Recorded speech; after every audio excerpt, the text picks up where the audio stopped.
right, good morning, folks. It is Saturday. Typically, I have a play test that happens on Saturdays on my Discord channel, but it's this holiday weekend and things get a little screwy. So we didn't have it today, so that frees up a good 3 some odd hours from my schedule.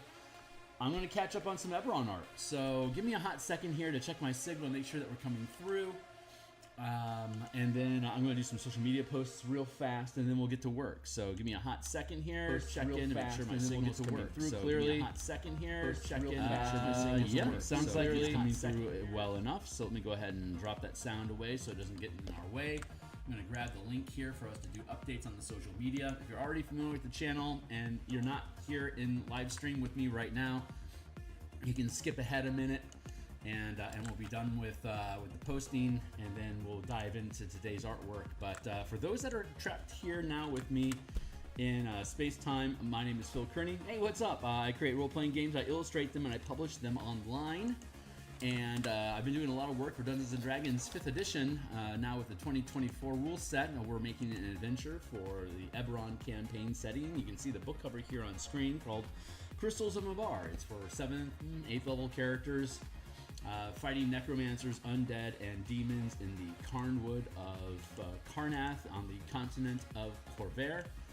And actually, you can't see the book here. Here's the cover. There you go. We'll be working on this landscape painting today. This is on tap. We've been working. This will be our 10th session, building out that landscape. Let's see. Yeah, looks like we're good to go. And hold on, I'm checking, see what's going on with my screens. Okay, cool. Yeah, it looks like everything's set. So let me go ahead and flip the view here, and I'll just say I stream 10 times per week, Monday through Fridays, typically in the morning like this. I do artwork, and then Monday and Thursday night, Tuesday and Friday lunches, I do game design. So if you think this stuff is cool, like, subscribe, hit the bell icon for notification of when we're live in the future. Here's a bunch of books I've already created that are on the DMsGuild. They all have free previews and a ton of my artwork in them, so you can flip those open and check them out if you're interested. Here's the full playlist of all 510 episodes of us making this adventure over the past couple years. It really has taken years. It's ridiculous. But book cover was back on episode 40. Let's get to work. So when we last left off, this is where we were at, and the idea was to put a tulip field in here to create a splash of color into the mid foreground. The frame of the piece is going to actually be like this, and here's the text. And if you aren't familiar already, this is a digital. It's a PDF, so it's a 16:9 format that fits on if you're full screen, horizontal orientation of your phone, tablet, or a monitor on a computer desktop. You can see that the 16:9 format perfectly fits the size of the monitor. And each of these columns, there's 3 columns, and each one of those, if we can't do it because of YouTube, but if we were actually using a PDF document, if we oriented our device vertically, it's 16:9 in the vertical orientation as well. It's actually 10 inches tall, 17 inches wide, or effectively like 12 inches for 2 columns by 10 inches tall. I've got about 4 inches worth of text here on the bottom, and that leaves us basically with an 8:11 space for us to drop a canvas of artwork into. But I don't like the composition. I was looking at it last night. I'm like, this doesn't have the punch that I want. So I already did the spoiler. You already saw it on the screen. But by adding in a much closer foreground piece, it pushes the entire piece away from the camera. I don't have to worry about the tulips filling in that dot down there, because honestly, that wasn't what I needed. What I needed was a better frame and contrast. Because without these 2 things, even with the tulips in there, this is a very static, horizontally aligned. It has this striation of different colors and contrast which is okay, but it's very linear. It doesn't have a lot of motion or movement to it, so very static. By adding in this sweep here, we create kind of a keyhole to look into the scenery beyond. It pushes everything further back because we don't necessarily know what the elevation of this hill crest is to the field beyond. And then, of course, we have the trees dotted in. So we create a separate frame over here and here, centering this in the center of the circle, drawing the majority of eye, but breaking frame and creating an asymmetrical canvas with this smaller frame here. So this is what I realized last night when I was waiting for fireworks to die on for me to get a decent night's sleep. I was like, something's missing here. What's going on? And that's when it hit me. This is what we should be doing. So we're gonna build this out into the same type of artwork that we do. Yeah. So stick around, say what's up. Let's get to work. So let me fix my monitor down here so I can keep an eye on things. And grab and drop, and then here. All right, so this is just a preliminary sketch. I'm gonna work in black first. Ooh, I needed to grab, hold on real quick. I'm gonna make my computer cry here real fast. Oof. And open. This is gonna destroy my computer, but it has to be done. So let's see. Let's go to crystals, art, production. Page 84 to 99. This is the appendix section. Appendix C. Alternate plot hooks and concluding the adventure and extending the campaign.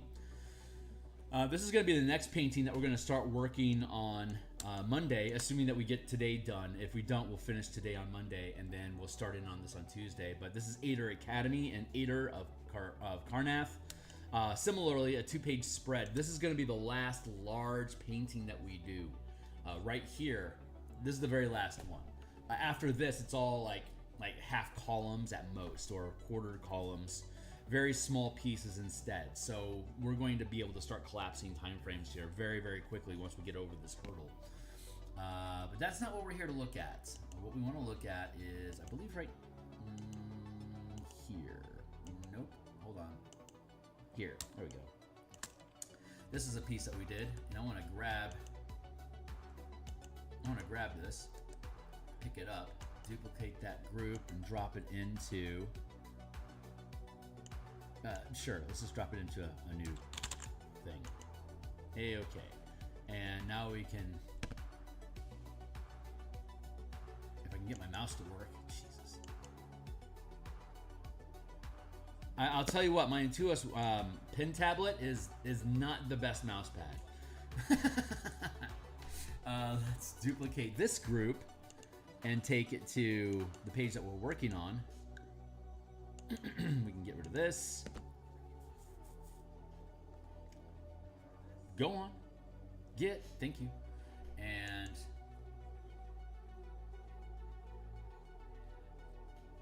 there we go, baby. Thank you. Where did we drop this guy in? It's still... See, I told you I'd make my computer cry.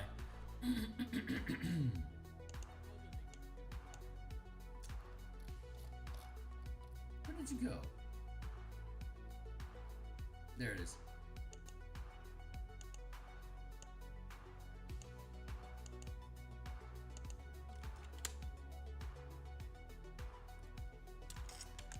That.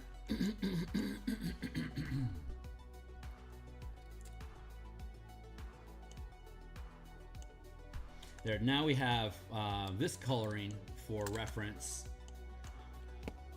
I don't need to leave these in separate layers. Let's just merge that group so it simplifies our life a little bit. Jesus. Right, now we have this available for us to use for reference on this tree here. We're gonna get rid of the filigree. That's once we finish the Aether Academy image. Come on, buddy. You can do it.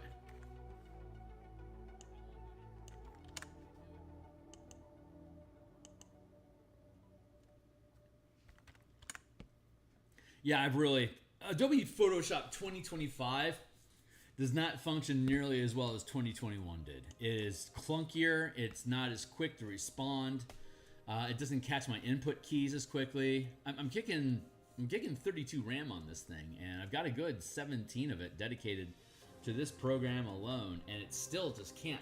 It still can't clock. So I'm gonna kill Photoshop for a moment. Give that a chance to consider its life decisions. We're gonna launch Photoshop again. See it turn on, and hopefully it'll have dumped its cache, and we'll be able to get running here.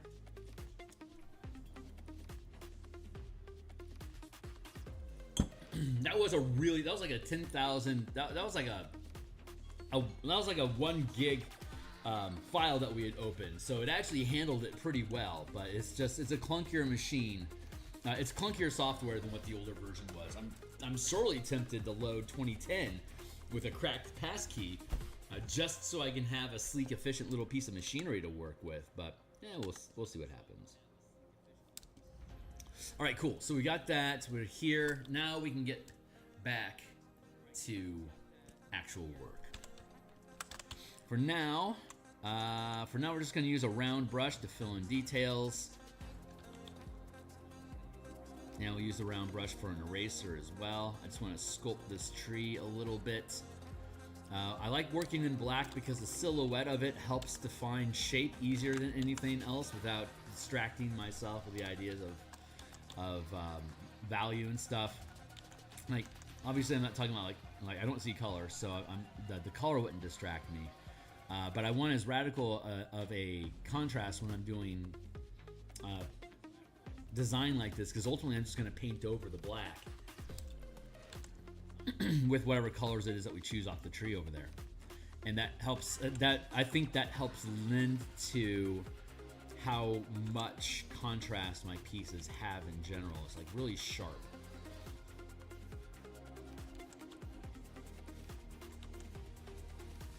And that is definitely something I like about the style of art that I've developed over the years.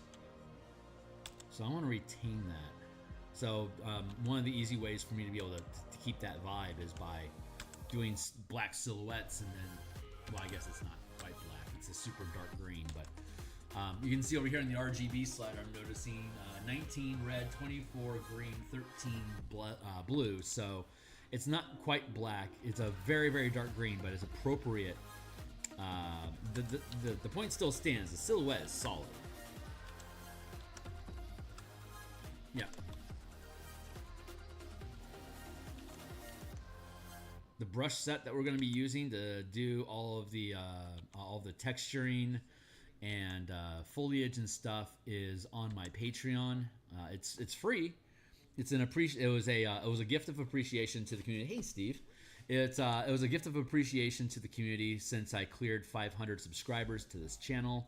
I posted the brush sets that I used to create this type of these Bob Ross paintings. I put on my Patreon at no cost for folks. I feel like I want to push this a little bit, maybe this way. Is that better, or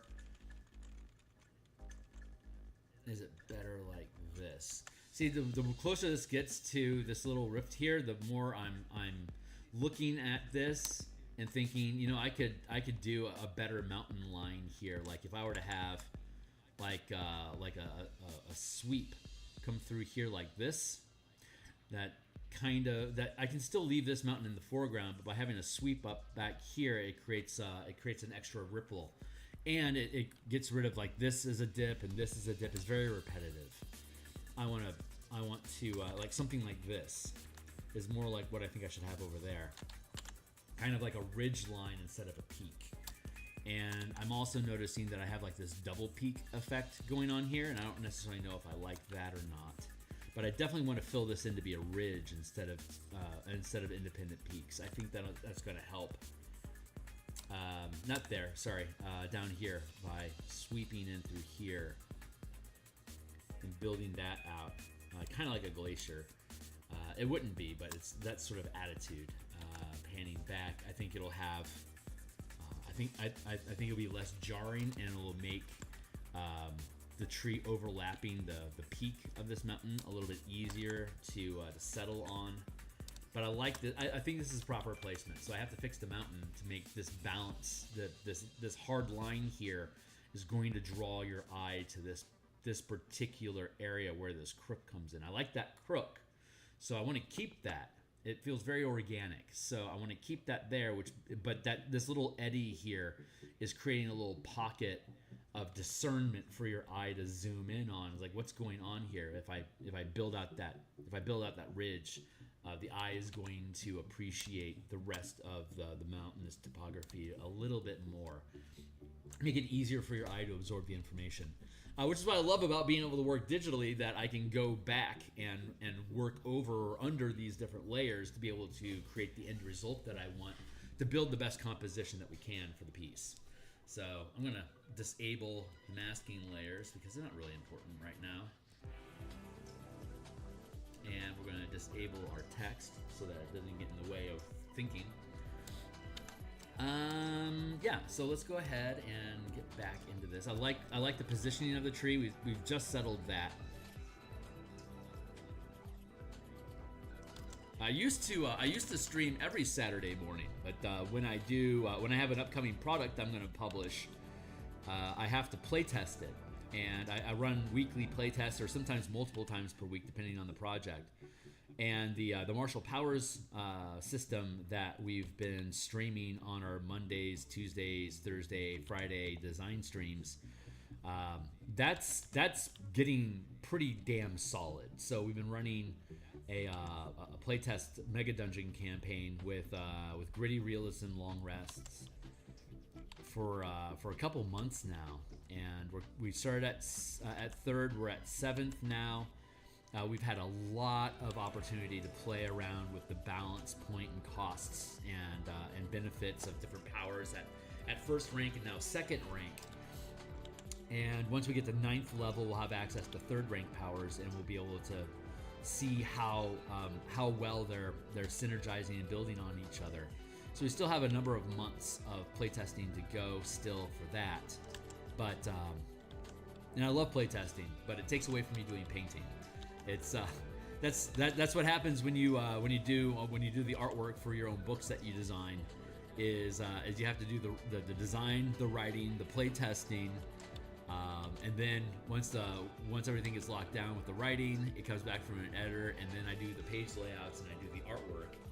So there's a ton of work that I do on these. Hold on real quick. I just realized I violated a policy on the Eberron Discord, so I need to bounce back there real quick and get rid of my embed. Let's go down to here. And cool. Okay, cool. That's all straightened away.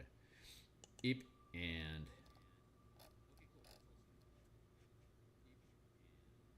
bleep.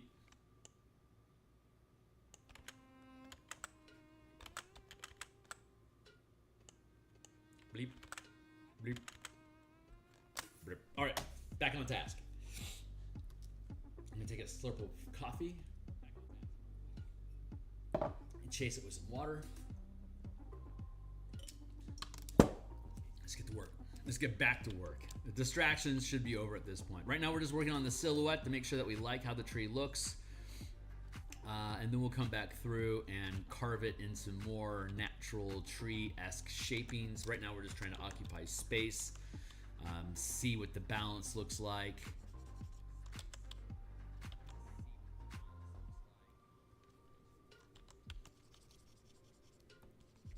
We'll do the canopy separately. Right now we're just working out the skeleton of the branches to make sure they're all look like something that a tree would produce instead of having weird, unnatural, Photoshoppy type branch lines. It has to be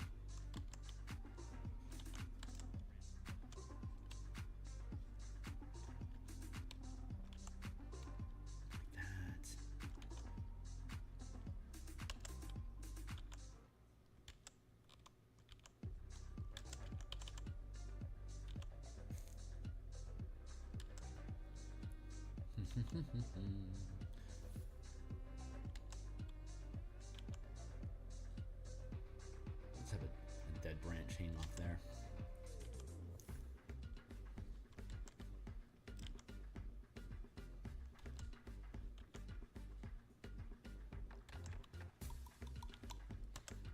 find some more branches. So I'll probably kick around here for a couple hours, and then bounce out. And I'm right now inside the document. We're working on breaking up the maps to the different dungeons, ruins, and encounters that the characters can have throughout the adventure. We're breaking up those maps into chunks so that each page that talks about a different area of a map has the map on it with all of the relevant text surrounding it. So the Ader Academy splash page that I showed you is going to be the last significant painting. Like it's going to be basically the same size painting as this one, but it's more architecturally aligned than organic nature. So it's a different type of landscape. It's I guess like an urban cityscape, for lack of a better word. And I found some cool maps that I can use to help with the coloring and architecture of Ader Academy. And so we'll be looking at that once we finish this piece. And while we're working on, I imagine that piece will take a week or two, but while we're working on that piece here on stream, again off stream, I will be filling in all of the pages with the map chunks. And once we get all those chunks in and we get the final splash page done, then we'll come back and we'll work on the filigree frame. Here's our temporary fill-in for our filigree frame, but I want to formalize that into something conclusive. So I've got ideas about what I can do with this frame to set up a narrative throughout the adventure as well, that we can use for like corner gaps and just filling blank space in with just texture assets. I'm really looking forward to that, because that's when, like, because we've got all these pages that have like little like 4 or 5 line blocks at the bottom of the space. Like here, if we take if we add the text back in, and then we add the filigree back in. Come back in, buddy. There you go. There's like this is the minimum size that I want for an illustration to be added to the piece. And this is about what?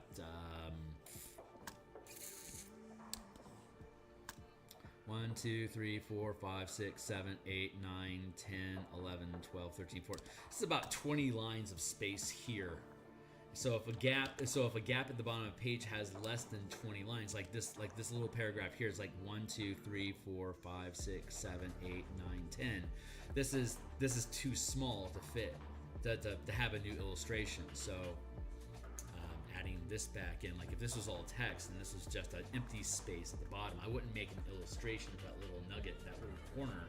So when we build the filigree, if we have like a texture or some sort of a pattern or like mini motif illustration sort of thing going along inside the frame, when we have little pinches like this, we can then take that frame and extend whatever that narrative or illustration or texture is in the filigree frame and extend it actually into the page, so it looks like that the text and the illustrations are sitting on top of this plate that includes the filigree frame.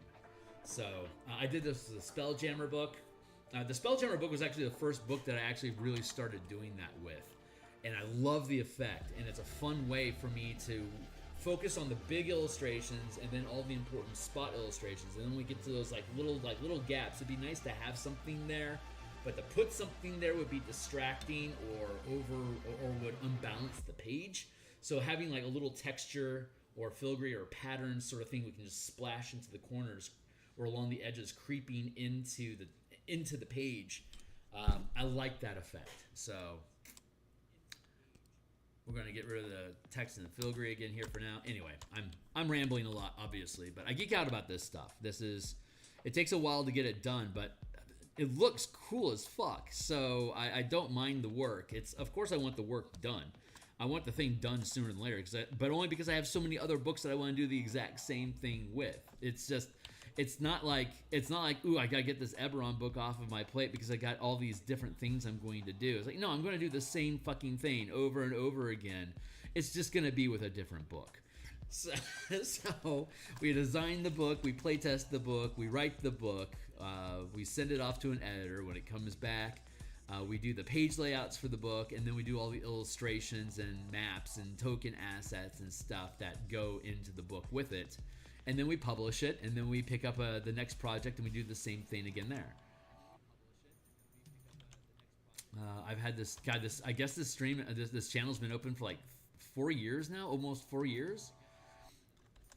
And this is pretty much what we've done the entire time. So we've got a stack of books that we've worked on while we were resolving the assets and stuff for this in the morning. So we have a bunch of additional supplements that we'll be able to publish on the DMsGuild once we start getting through that chain of stuff that we've been building up. I am looking forward to it, and everything about 2024, except for WotC, except for how WotC uses it. I love everything about 2024. So I critique WotC a lot in their design decisions because I am very passionate about Dungeons and Dragons and have been since 1987. So I have a lot of opinions. I'm an old guard grognard who appreciates how the game has evolved over time, but laments how much narrative and depth of player agency has been lost over the additions. Especially, well, it was all banger until TSR bankrupted, WotC purchased it, and then converted the game from 3rd edition till now 5e24 into from world immersion into dungeon punk, which is a term that they coined themselves, into theater narrative, basically table LARPing. I call it table LARPing. I don't know if anyone else calls it that, but table LARPing is when you're doing live action role playing, but you're not, you know, like at a pub or in a park or a cemetery or something. You're at the table where you're playing D&D. So you're table LARPing. You're acting as your character, but you're keeping your ass in a chair while you're playing D&D. And less and less battle, less and less. It started with exploration. Well, technically in 3rd edition, it started to destabilize the core of what Dungeons and Dragons used to be. TM. In I'd say 3.5, when they started to de-emphasize domain style play of like having an army and followers and a domain that you had rulership of, and that trouble for your characters, new adventure paths would open up as a result of having command of that territory.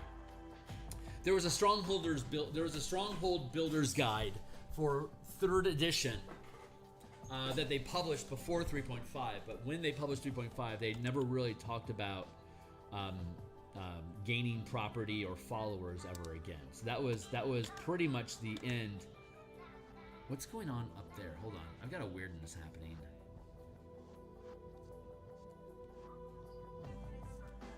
Yeah, it's the sky. I need to push the sky up a smidge. There. Cool.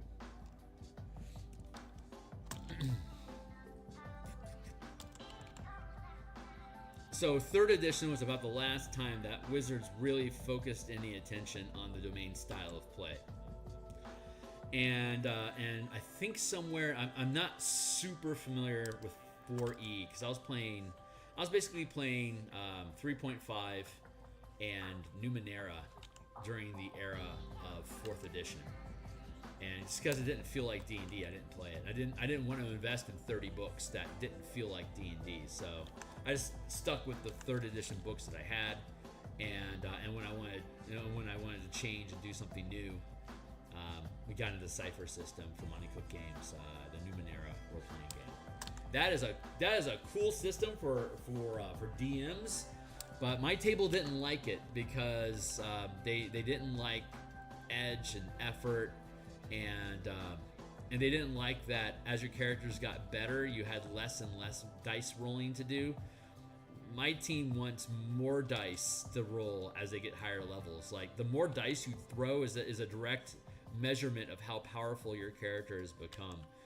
And the design philosophy of the Cypher system is to with your character's abilities, circumstances, and opportunities, to drive down the difficulty of the die roll result so that you don't have to even bother. It becomes 0.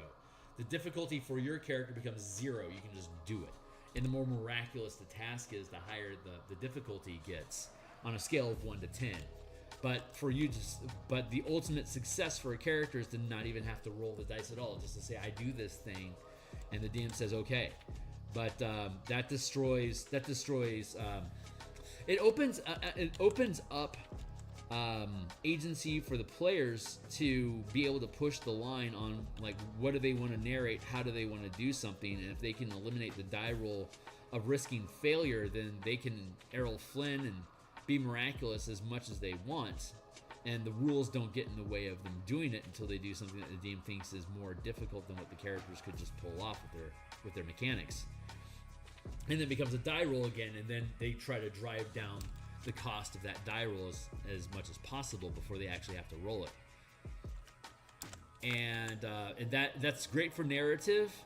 It's theoretically really good for player agency, but again, after running Numenera for like 9 months, the general consensus is that throwing more dice, that it feels like you're a higher level character. Sure, it takes more time to roll the dice and potentially add them up, but that's the swagger of power, you know.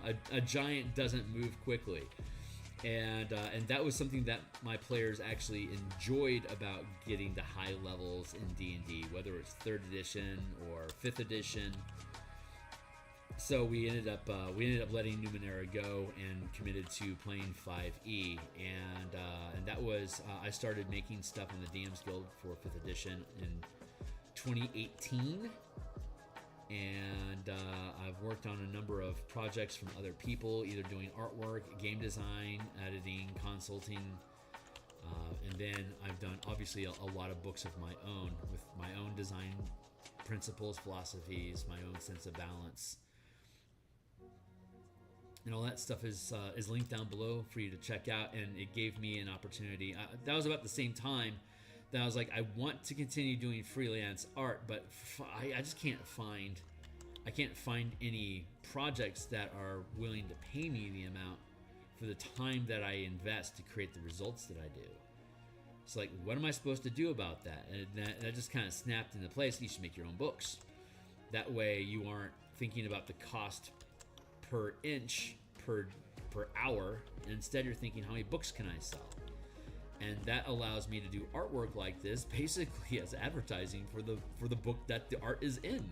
And that's actually proven to be pretty successful, because if you check out my playlists, I've got a number of commissions that I've been recruited for over the past couple of years, and almost all of them,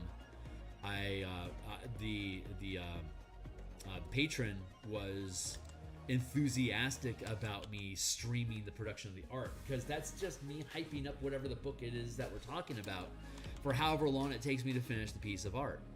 So that's like, I'm nobody right now, but give me time, and I'll grow this channel out, and we'll eventually find a bunch of people that think this type of stuff is cool and enjoy the conversations and stick around because they like the channel. That is going to attract business, which instead of like it'll attract sponsors, but the kind of sponsors that I want isn't going to be like Magic Spoon or some other bullshit. I want my sponsors to be publishers that commission me to paint a book cover for them in front of my audience as a project.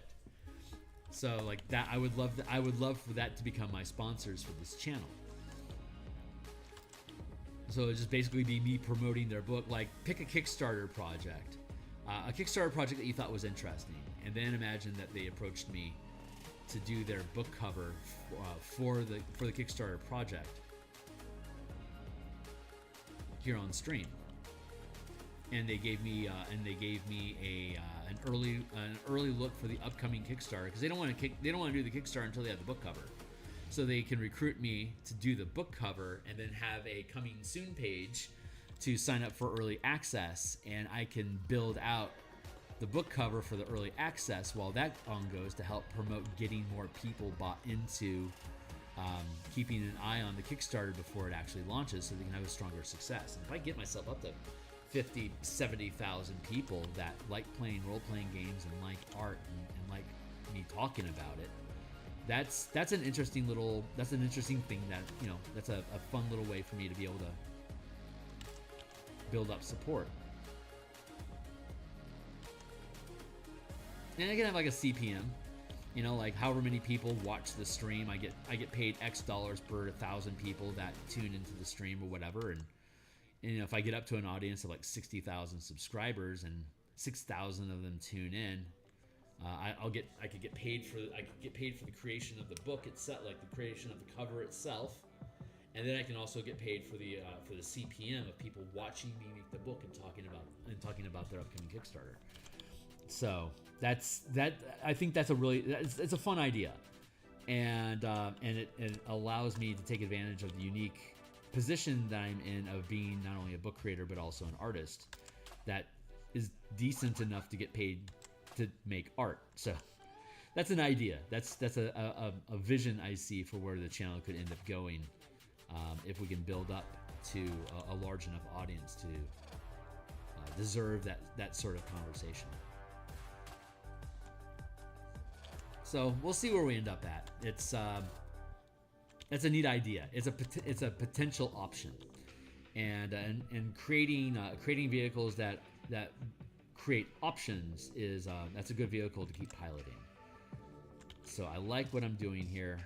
I'm in no interest of exploding quickly onto the scene, because I want my audience to build slowly but surely, so that I can go through the emotional transformation of having a lot of people with potentially differing opinions viewing my content to potentially agree or argue my points, and that's and plus, you know, art enthusiasts in general is awesome to connect with them.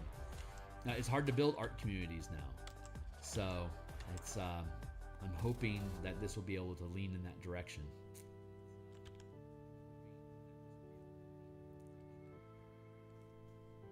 I'm not sure if that was me completing a thought or not, but the wind just went, that wind just died, so I'm not gonna keep talking about that at this point. Whatever that was. This needs to be thinner.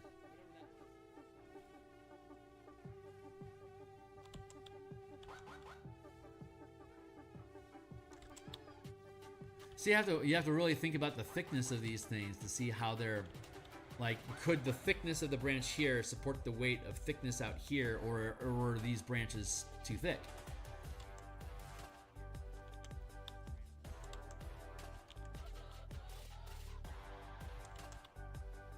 Like, this knot here is too thick compared to the branch. It's unbalancing, so I have to whittle that down a little bit.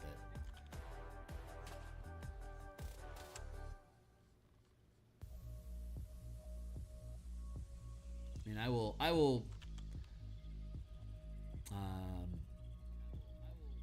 will say that the way that I do branches, I think is an indication of like of my style. Everyone's gonna do branches differently. Everyone's gonna do foliage differently. Everyone's gonna do buildings, people. Like everyone does art differently. They're all trying to like paint me an elven archer. You know, there's going to be literally a billion different ways that you could present that idea as an image, and every artist is going to pursue it differently. And that's what, like we talk about, that's how you form your style of how do I cope with not being photorealistic in my illustrations. That is the development of your style.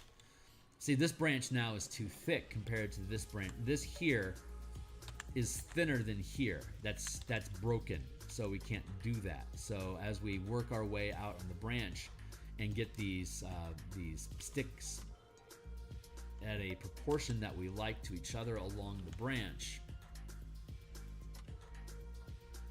that filters down towards the base is having to get thicker. It's like it needs to be more like this. Even this is overwhelming. We can thin that down.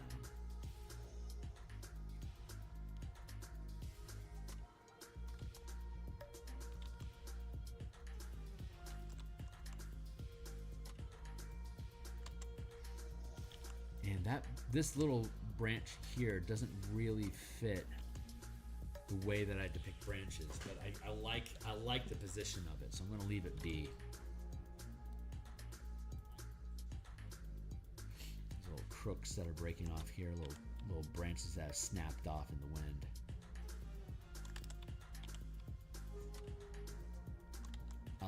I like these little scars.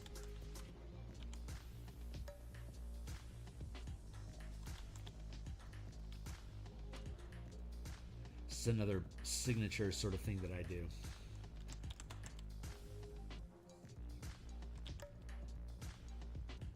It's part of my style, like we're talking about. It's our apology to not being photorealistic by offering an aesthetically pleasing alternative. I can't reproduce this photo perfect. Instead, I'm going to get as good as I can, but the coping mechanisms that I use in my art are going to be interesting and balanced and feel good. Hopefully, if I do a good composition, it'll feel good, even though it's not photorealistic. It'll obviously be stylized, but that style is literally my style. And that is what a style of art is. It's coping with lack of photorealism. And your goal might not be photorealism, but ultimately you're trying to make sure that whatever you're looking at, you know what it is that you're looking at, which means it has to have a degree of familiarity for your eye to be able to identify what it is that you're looking at without having to ask, what is that? If your eye has to ask, what is that? And it can't just automatically get it, then your illustration, unless you're trying to do some sort of hypno therapy of thought disruption, your eyes shouldn't be asking, what am I looking at? The very essence of illustration is to visualize that which cannot be seen. So you have to have enough rudimentary physics that makes sense in the picture for you to then make the fantastical leap into, okay, elven archers don't actually exist, but archery exists and people exist, and elves are kind of like people. So I want to make sure that this elf looks like a person and that it's doing archery things that make sense about archery. And that's how you build your composition, to incorporate these elements that are identifiable and acceptable for your eye to identify and agree with. And then from there, you're just executing to the best of your ability.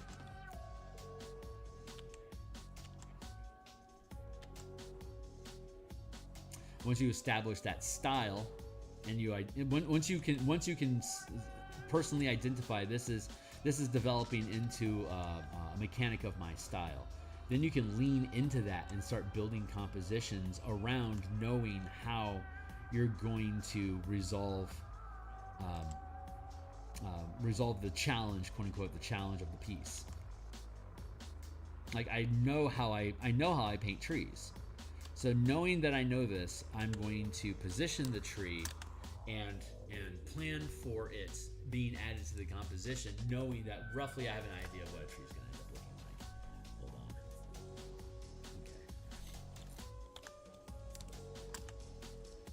But these are all things that you until you notice them, you can't control or predict around it. It's kind of like what do they say?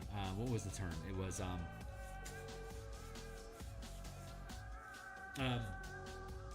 as soon as you have a, that's not it. Hold on. I'm trying to think of a short, punchy way of saying it. Addiction is a choice you don't know you're making. And as soon as you realize this is something that I'm choosing to do, you are now choosing, am I going to engage in this addictive behavior or not? Like cigarette smoking. You go out and you have a smoke break and you don't think about it. You just go out and you have a smoke. But as soon as you start thinking, I need to have a cigarette, I want to go outside and do this. Once that becomes an active choice, that is you becoming self-aware of your addiction to nicotine. And from there forward, I am now choosing to smoke another cigarette. Until you recognize, wait, I'm planning around this. This is something that I'm anticipating doing.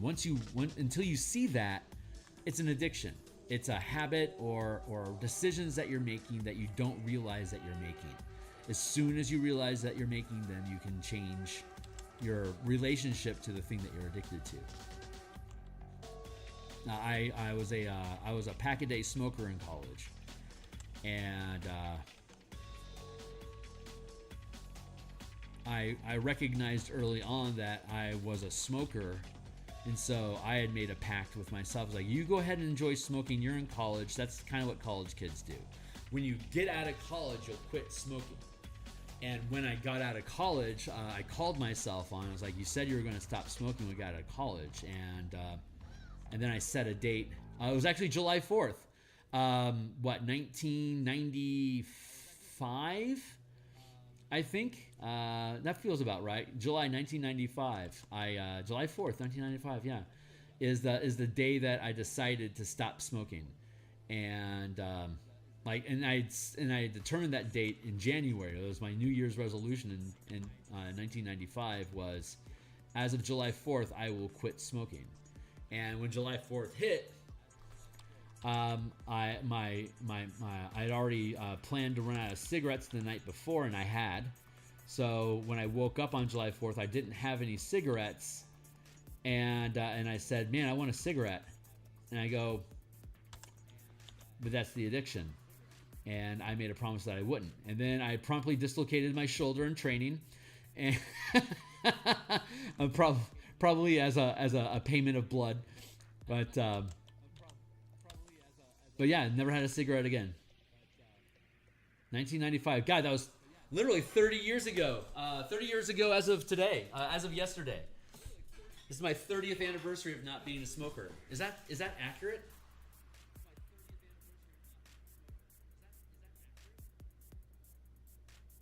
Yeah, that's accurate. Wow. Holy shit. 30-year anniversary. Well done, sir.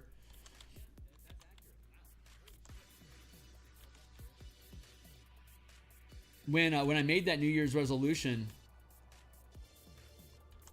I kept in mind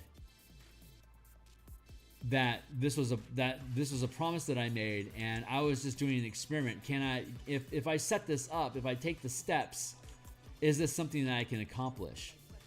And so not every time, but whenever I thought about it, whenever it came to my mind, when I'd light a cigarette, it's like I made a promise that July 4th I would quit smoking forever. So enjoy this cigarette for what it is now. This is a moment in my life that I get to enjoy smoking, but this is going to come to an end. And I kept telling myself that over and over again, and allowing myself. And at some point like around in May, I got to a point where like I'm not really enjoying smoking anymore. But I find myself compelled to do it. Maybe it's good that I've decided to treat this as an addiction that I need to quit. But then I'd be like, no, you promised, you said that you would quit on July 4th. You keep smoking, buddy. Smoke up, Johnny. Smoke up. And honestly, by the time July came around, I'm like, you know what? I'm kind of glad I'm not going to smoke anymore, because I'm like really ready to quit. And that was a winning formula for me. So I've never really applied it to anything else in my life, but it certainly proved effective.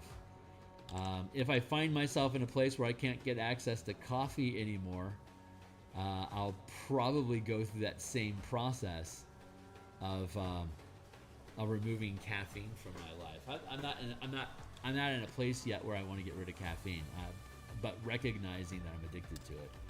Also, sugar, confections, bad for me junk food. That is also something that I'm pretty sure I'm addicted to, but I haven't made a pact with myself to quit it.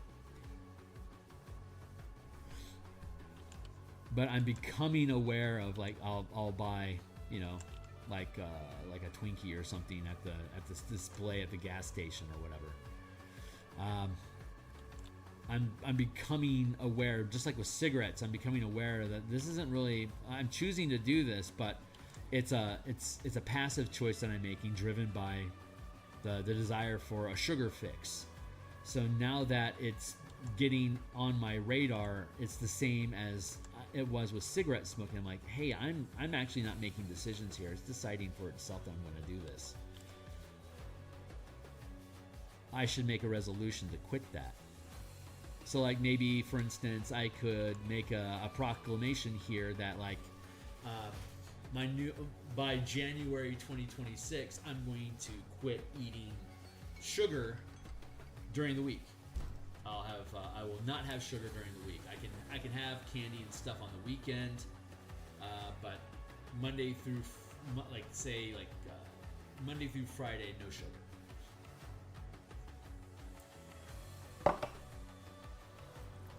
So let's put that out there. Let's see how that happens.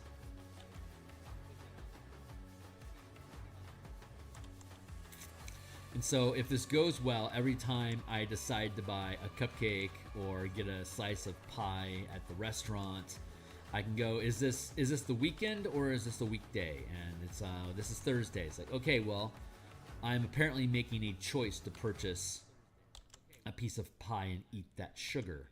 But as of January 1st, 2026, I'm not going to do that anymore. And then I can enjoy my pie, knowing that I should savor the opportunity to have that experience, because that experience in my life is coming to an end. It's a small death. I think if I started celebrating small deaths more often, that I'll be able to celebrate my final death far more enthusiastically.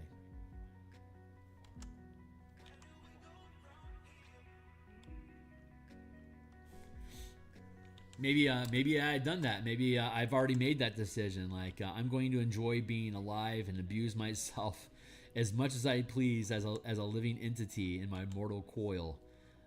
But when I hit my 83rd birthday,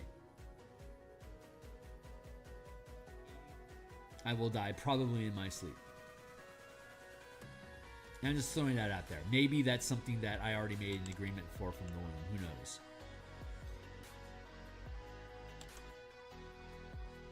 I don't have any meeting notes from that time, so I don't know if that's accurate or not. But it could be that's how life works. That you put in a chip, like an ante, like I'm gonna stay mortal for this long before you check out and go back home. I mean, you do that with vacations, right? I'm going to be out of town for like 9 days while I go do this thing with my family. Like everything is planned. Maybe that's what life is. Angels taking vacation from their heavenly duties. Like, yeah, I'm going to go be a drunk gambler for like 43 years. I'll see you guys on the other side. Hey, see you later, Phil.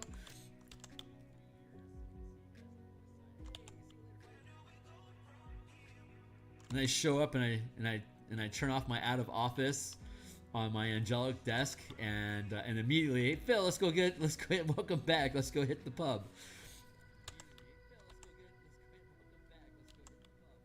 You guys are funny. Okay, so we're seeing here that this branch, like this trunking up here, is as thick or thicker than it is down here. So I need to thicken here. I also want to smooth this out a little bit to feel more trunkish, more treely, you know?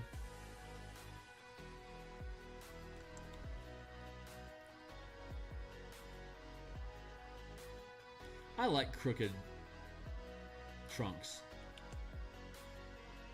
No idea what sort of pressures this guy must have been under to bow like that, but I think it's super cool.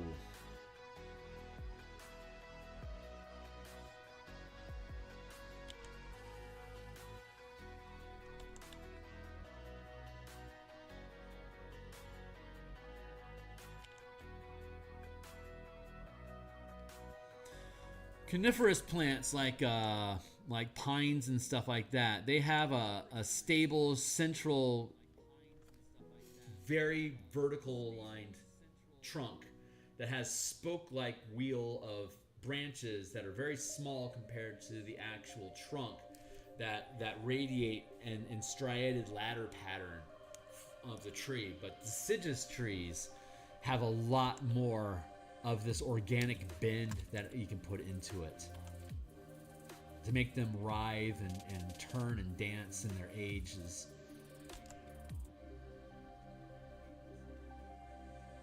I love that. I love that twisting that you can do with them. And it just looks natural. It looks good. It looks gnarled and old and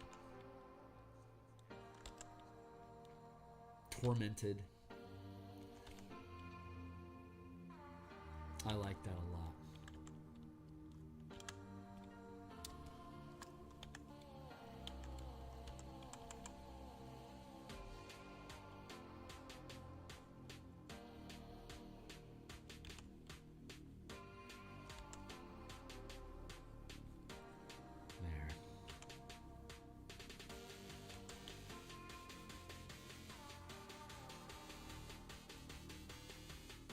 Straighten that out a little bit.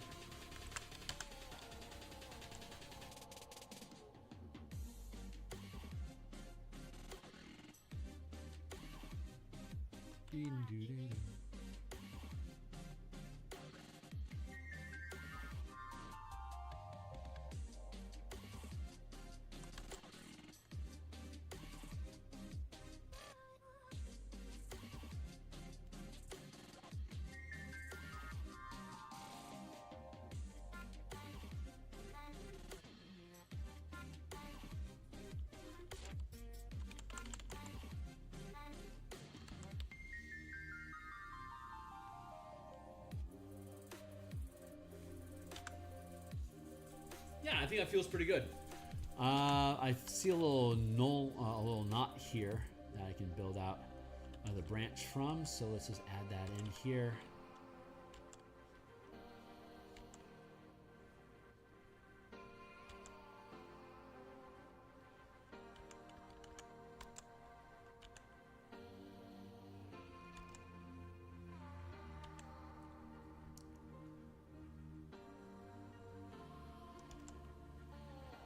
The adventure takes place in autumn, and this is more of a spring illustration. But this is after this is concluding the adventure after you've removed the necromancy undead demon threat from the area. So having a spring-like piece of like rejuvenation and continuing life that feels appropriate. I want to take the forest back here, and I want to see about pushing it up the mountain a smidge. I'm gonna take that. Let's take the forest, the homesteads, the field. Let's take those and push those up a bit, just a smidge. Yeah, that's all right. Hey, folks that are checking out the stream, thanks a lot for being here. I always appreciate when folks are checking out the work and if they think it's cool and stuff. I stream nine times per week typically. I normally don't. For the past 6 months, I think, I haven't streamed on Saturdays because I've been playtesting D&D game stuff that we're designing on my Discord server. But because of the holiday, we didn't have playtesting today, so that gave me an opportunity. The normal default is Saturday mornings I do artwork. A lot of times it's just private commissions. It used to be Saturday mornings would be private commissions, and I do like a 3-hour block of like I get hired to paint somebody's book or something like that, and I would do that. And then Monday through Friday in the morning I do my own artwork, and then Monday, Thursday nights, and then Tuesday, Friday lunches I do game design, which is typically Dungeons and Dragons 5th edition. But since we aren't playtesting today, I had the opportunity to return to my roots, and this is the Eberron adventure that we've been illustrating. Again, just to give you guys a look at this again real quick if you hadn't seen it. We'll conceal that. We'll add our text back in. We'll add our masking layers back on. And we'll add the filigree back in. There. This is a 16:9 format. If I can get my zoom correct, it'll fit. There we go, just about perfect. That's a 16:9 format, like I was talking at the beginning of the session. It on your device as a phone, tablet, or desktop monitor. This pretty much is perfect 16:9 ratio for you. And each of these 3 columns, when you orient your phone vertically, once it's a PDF that you can download, when you orient it vertically like this, each column is also 16:9. So it's a 12-point font text with 14-point font subheaders, 16-point font for subsection headers, and each section is a 24-point font, and each part of the adventure is like a 32-point font. So it's a really big font that's super easy to see, very, very easy. And it took us a ton of time, but we were able to build the layouts so that each column is basically talking about a separate topic. So you can literally go through the book column by column and just get new pieces of information that you can use for the adventure as you go through. And obviously it's built front to back to be the beginning, like furthest away from the climax of the adventure, and then you hit the climax of the adventure, and then after that you have the appendices of NPCs and monsters, stat blocks, equipment, magic items, and oddities and effects that you'll encounter as Appendix B.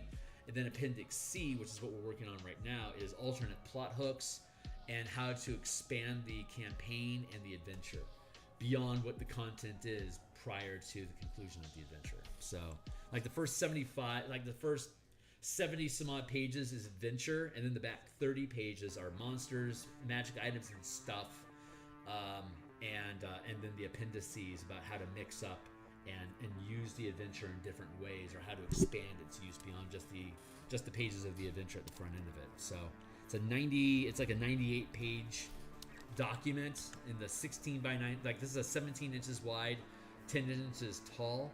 So it's basically like 2 8.5 by 11s essentially. That's essentially what the size is. So it's technically about a 200 page book. But it's just in a 17 by 10 format. So it's not something that you could easily print, but if you wanted to, you could print it on legal pages.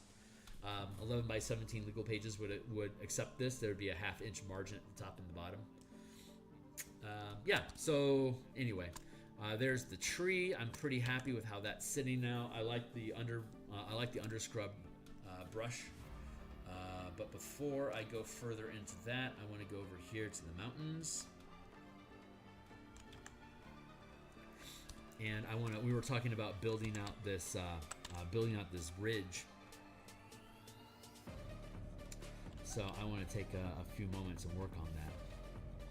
Since it keeps screaming at me, so we're gonna build that out. So this is how we can mask over mountain layers and enhance them a bit. I'm going to take the smudge brush. I'm going to push the smudge opacity up to, say, 70%. So I can grab and drag.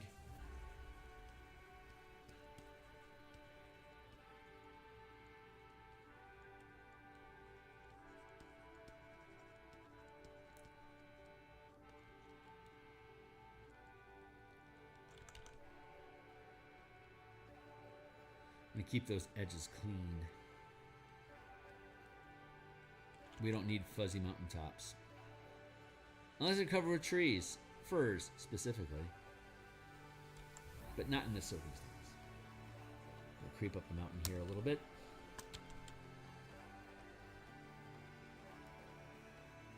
And while we're at it, I think I want to bridge that gap here as well. This is called nitpicking, and it's late stage landscape behavior.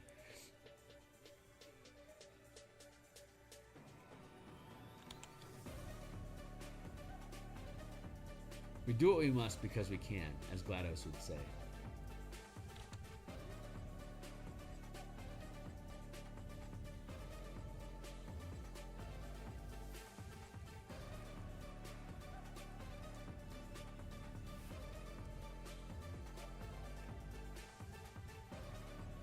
like this, and we'll just feed it down so it bleeds in, and then we're gonna paint over all of it, of course.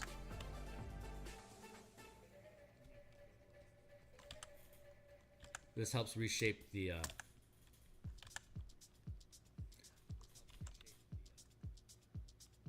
gonna fix up here as well.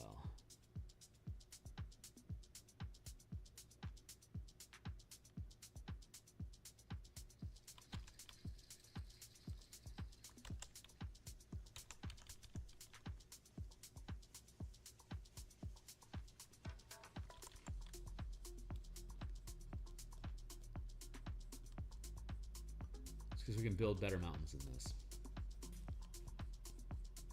I like it. I like the like when you zoom out, it just looks. It's like when you zoom in a lot. That's when you can start seeing the paintbrush marks. But when you're at this level of resolution, it just looks it just looks mountainy.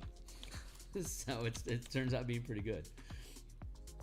It's all about how close to the camera are you getting, how much zoomed in are you, how much detail do you really need in your piece, and you want to keep an eye on what's the intended, like what is going to be the practical viewing size. Even though the PDF, the nature of PDFs let you zoom in like crazy, and I'm fine with that. I use Microsoft Word for my page layouts, and Microsoft has the Microsoft Word program has a cap of 140 DPI. So there's only like color illustration, like comic books and stuff, books that you print out, like role-playing books or textbooks. Not necessarily coffee table books. They're actually different. But typical like textbooks and RPG books typically have a 300 DPI, dots per inch. 300 DPI is intense levels. Like Magic the Gathering cards has 300 DPI. If it's just black and white, raw line art could be up to 600 DPI. But Microsoft Word, is the program that I use for page layouts, and it has a cap of 150 DPI. So all these illustrations that I paint here that I drop into the book are at 300 DPI, and it will erode down to 150 once I import it into Word. So it greatly reduces the file size that I'm working with compared to where I'm at in Photoshop here. So that's a big success.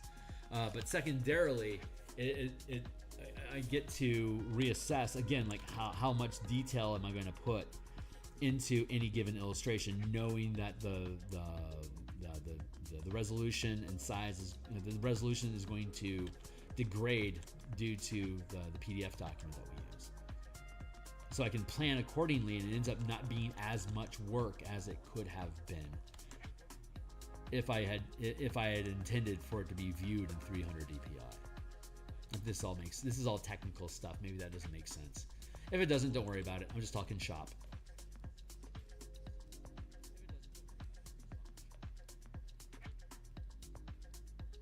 But these are the type of things that you need to know if you're going to get into like building PDFs, right? If you're like trying to build a role-playing game, or you want to build some sort of like a comic book or something, like you have to understand how the file works and the logistics behind the image resolution and how closely can the eye look at it as a publication. These are all factors that need to be taken into account. Thank you for joining my TED Talk.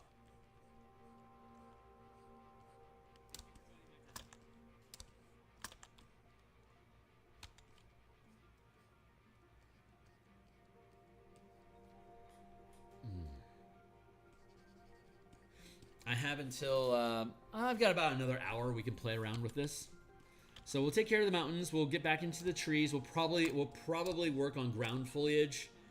Maybe we'll work on the trunk, but we're gonna resolve the mountains first, and then we'll get back into the foliage. Probably the tree, the trunk. And with only an hour left this morning, we'll continue this on Monday morning.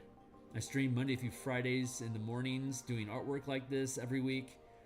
And then Monday, Thursday night, and Tuesday, Friday lunch, I do D&D 5e game design using the new 2024 rules for the various systems that we built to make up for the gaps of playstyle that were abandoned by Wizards when they were developing 5e. Dominion style,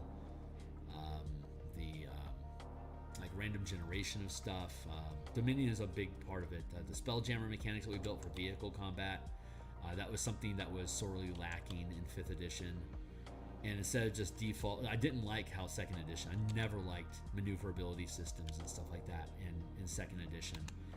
Our tables were obsessed with getting as fast a turn radius and the highest speed as possible, as quickly as possible in 2nd edition, because the slow turn radius, the weapon radius, and the speeds were just obnoxious. So we were always trying to stay within the rules of that system, but just how to optimize and basically optimize our ships so that we didn't have to worry about the obnoxiousness of having to like take 3 hexes to turn one facet of the hex. So like it takes 20 hexes to turn around. It's like, God, what a pain in the ass. As opposed to like little flitter ships that can just like literally spin on a dime. It's like, we want our ships to spin on a dime. It's like, well, your ship is really clumsy compared to those. So it's like, we don't care. We want to figure it out. And we would make magic items or like create cheats in the system that would ultimately allow us to have the ability to turn on a dime using the maneuverability systems from 2nd edition, for example. And it's like, we didn't want to use the system. We just didn't have an alternative back then. So now I built it. Now that I'm a much more experienced gamer, and I've played God knows how many systems, I've been able to expand how I can perceive 5e game engine, and it's very, very easy to build, modify, like to modify systems for 5e. Incredibly easy. Mostly because there are no systems to modify. Like there is no campaign system for bastions. It's just a thing that gives you magic items for free.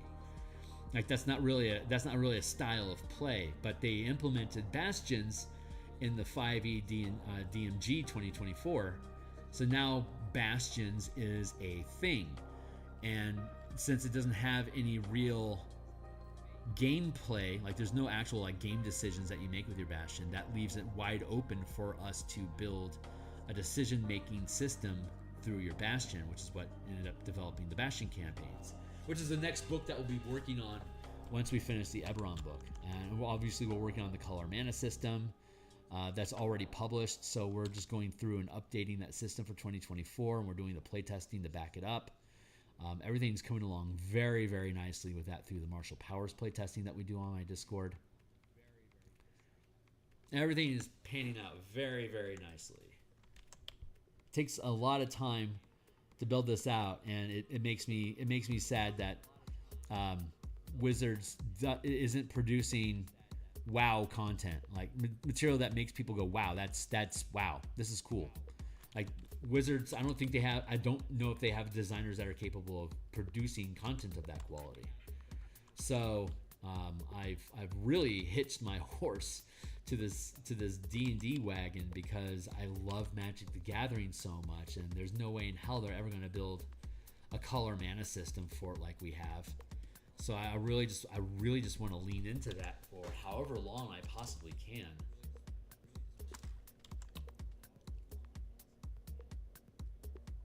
So even if D&D 5 whatever doesn't retain popularity, and I'm still gonna keep building stuff for it, because that's the one place where I can actually do D&D content for Magic the Gathering, and that is like that to me is peak design. Just the pinnacle of design opportunity is to build in that space, and I don't want to give it up. I'd love to work for WotC building out that space, but they're not interested, apparently. So I keep asking them, and they keep saying no. Maybe if they decide to say yes at some point, they'll remember that I've been asking them about it, and I'll get tapped. But if I'm not, it doesn't matter. I'll keep doing my own thing. But that's the point. There's such, like, I just think that Magic the Gathering is such an awesome opportunity that Wizards owns both IPs to make D&D and MTG. Like, that could have been what 6th edition was, and it's a real shame that they decided not to go in that direction. All right, so I like these. I like, as you can see here, like, again, we're using dark to build our silhouettes, and then we're going to overlay highlights over that to lock down to lock down the mass. And we'll do the same thing for the bark on this tree, the foliage on this ground scrub, the canopy, the foliage and the canopy up here. We're all going to use that same stacking method of dark base background and then stack lighter colors on top of it. It has almost a comic booky feel to it, but when you layer in enough, it does a decent job of looking like quote unquote realism. So we're going to grab this color here. We're going to switch, and again, all these brushes that I use, they're on my Patreon. You can check the link down below. Join as a fan of my Patreon and get access to these tools that we're using. We're just going to first do an outline here.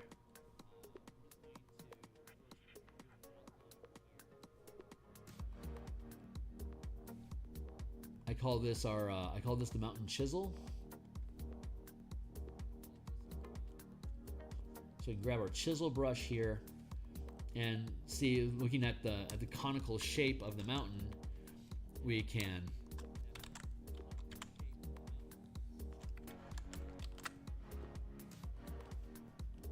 one layer, separate layer. We can build out these shapes.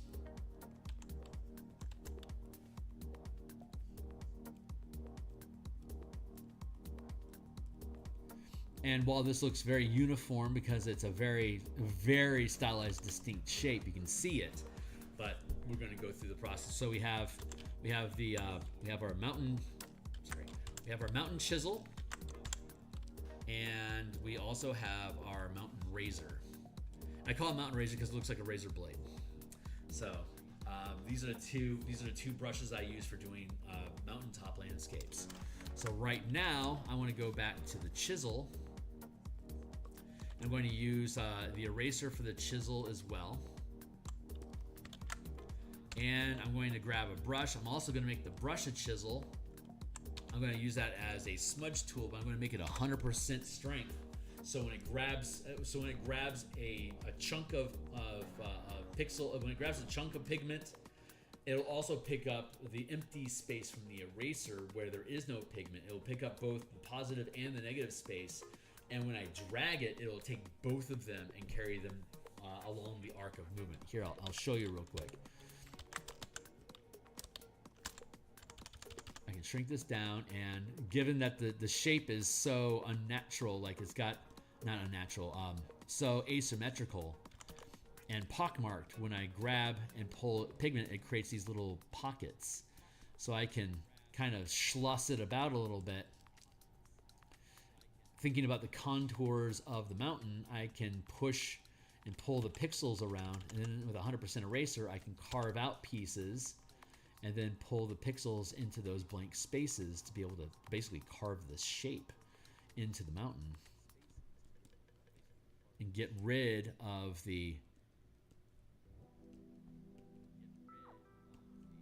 brush, like the brush strokes, to remove as much of the brush stroke as possible and replace it with basically a cacophony of organic pen strokes that change it into this terrain.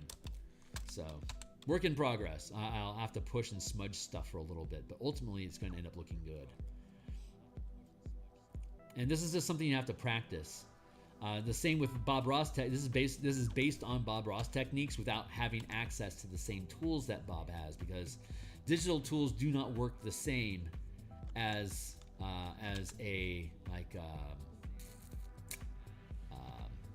paint knife does, for instance.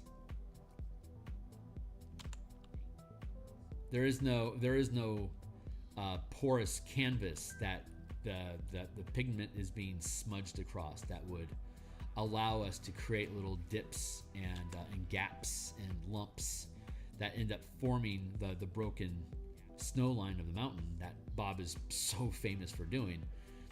we have to use our tools differently because they're digital and they don't have that type of organic verisimilitude.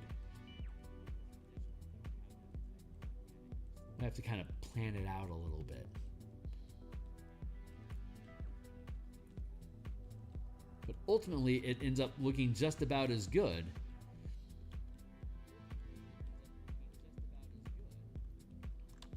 That's too big. Let's bring this down here and just drop some of that in like that. See how this texture is breaking up inside of there? It makes these neat little striated patterns that are I couldn't go in and do those manually by hand, line by line. That'd be ridiculous. But using this smudge grip method allows me to fake those patterns and to be able to build out what looks like it ends up looking pretty fucking cool.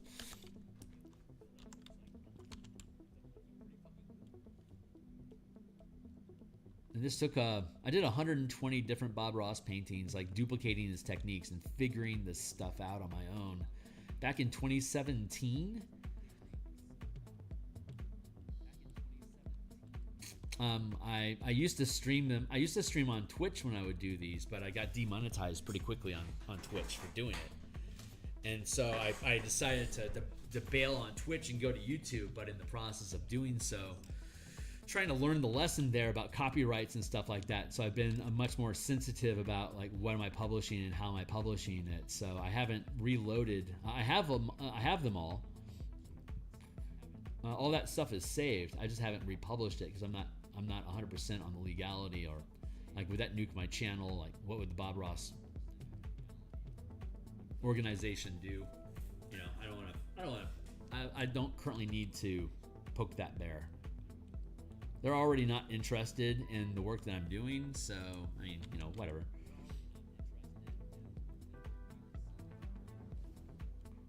I'm just going to keep doing my own thing, but I also want to be able to respect the IP that they own. That's important.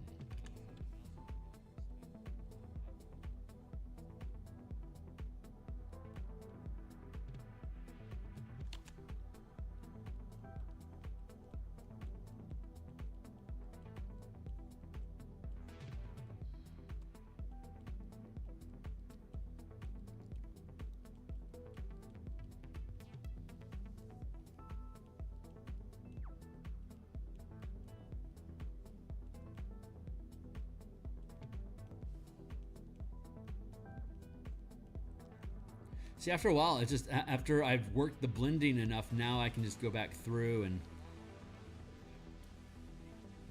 it's just naturally blending into the mountainous environment. It just kind of sorts itself out after a while. You just got to keep working the canvas, allowing those little organic shapes to crop up and nurse them a little bit, and you end up having this really cool thing.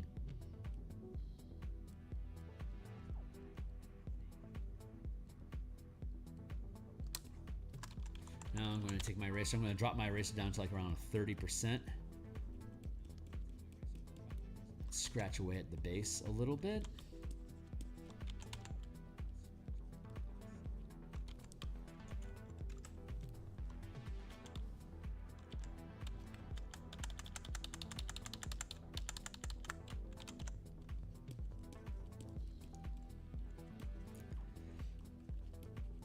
%30 eraser allows me to get rid of some of the information, but not all of it. So then I can come back through with 100%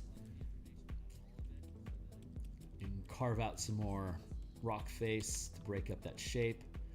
Keep our smudge at 100%. Now it's smudging a more like shaded version of the pigment on the page to create this.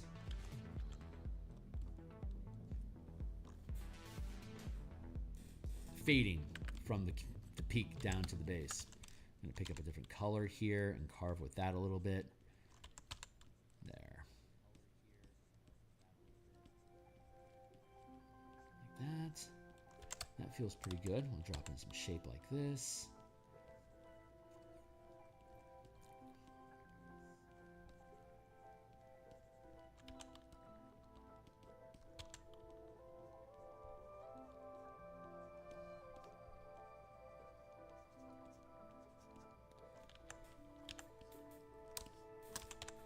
take a 20% eraser and just scratch at that a little bit just to fade it in.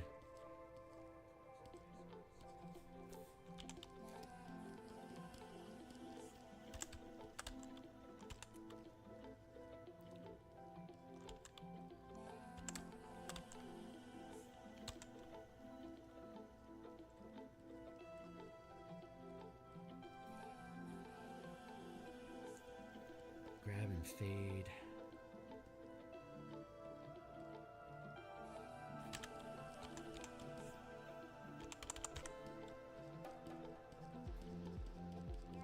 I'm going to erase a little bit here just to blend that in.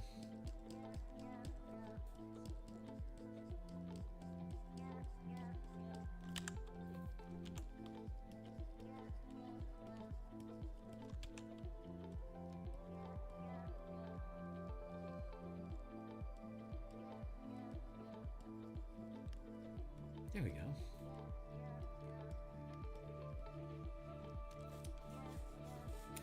That's looking pretty good. It's actually looking really, really good. I'm very happy with this.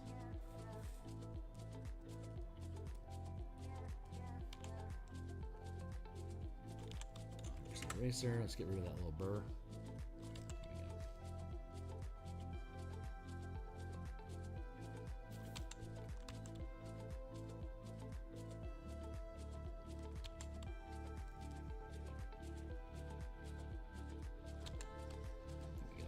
And we'll do the same thing over here, but use shadow.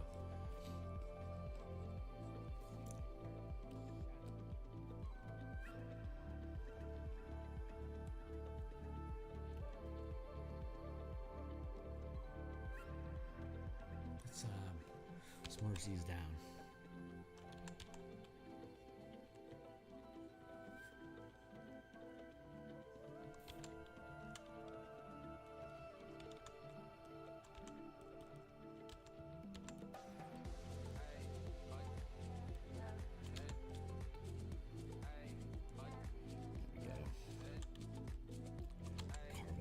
Bit, scratch it out, smudge. Let's take some of this darker color here. We've got the peak there. We're going to work underneath that here. Kind of like this. Build in a little bit like that. See how that gets layered in on top as a shadow, and then we just push it into these negative spaces that we have, and it creates this more depth.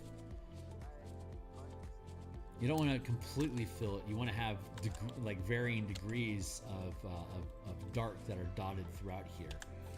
But doing that creates this interesting topography that we got.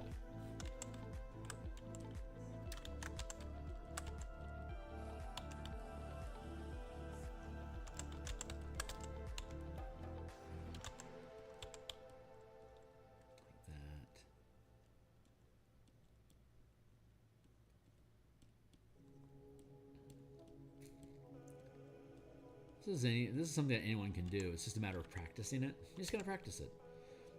Again, the tools that I use, I developed because of the style that I have and what works for me. And if you wanna duplicate this, again, these brushes are on my Patreon, which is linked down below. You can grab them and start playing with these ideas as well. But I've done so many of them that it's just it's pretty reflexive for me, and I have the confidence of knowing that it's all going to turn out and it's just going to look fine in the end. But initially I sweated over it a lot. Like stuff like this would take me, like this piece used to take me, like doing this would have been like 5 hours of effort. Obviously I've sped up considerably, but I'm also just a lot more confident about the whole process now. Let's, I'm going to grab, my tools aren't visible. So I'm going to grab my tools, make sure I'm using the colors that I think I am. Here.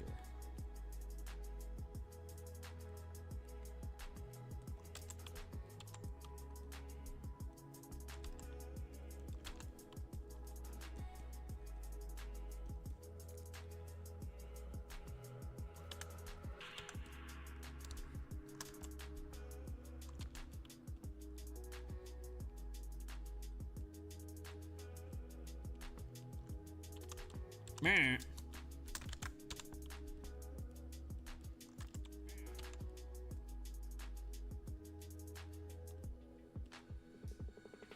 This is the this mountain is the closest, so we're doing the most detail on this one because it establishes, it benchmarks the maximum amount of detail and depth that we need in the piece. Like this one will have less detail. This one has less detail. They're further away. The further away from the camera to get the less detail you need. So I like to establish the closest first to set a benchmark for how much detail do we need to worry about, and then lessen the amount of detail to indicate distance from there. And that becomes a process of just making the project easier. Do the most intense thing first, so it's out of the way, so the rest of it becomes, as you keep moving through the piece, it becomes more and more restful to perform the task.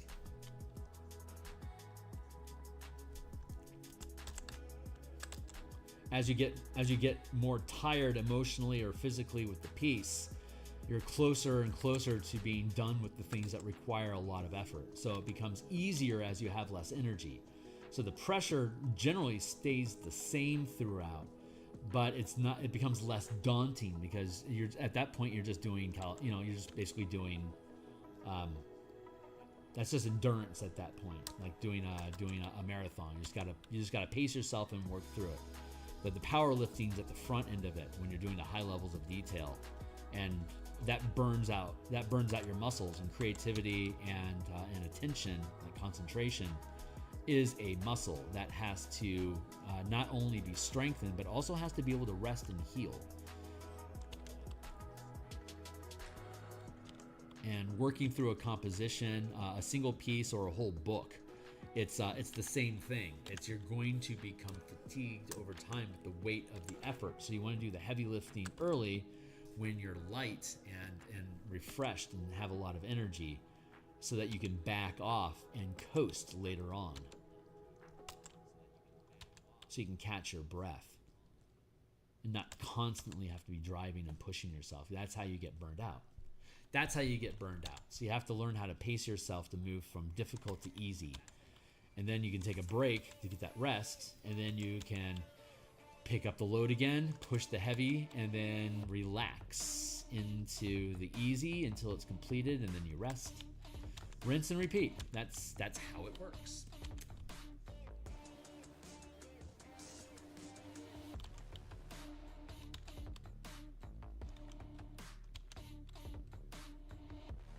I learned that lesson in my first book. And life has been so much easier as a result of it. Like I don't have to stress myself out. I look forward to moving through the book because it becomes lighter. Occasionally I get caught up in something that's requiring more effort than I expected, and you'll hear me lament about that if you're sticking around the channel for a while. It's like, this one's more than I expected, boys. Like that's an indication that the emotional or physical payload that it requires is more than I had budgeted, which typically causes me to take a break. Log off for the day, take a chance to reset my engines, get the energy that I need to be able to attack it again the next day. And typically during that time, solutions are fed to me.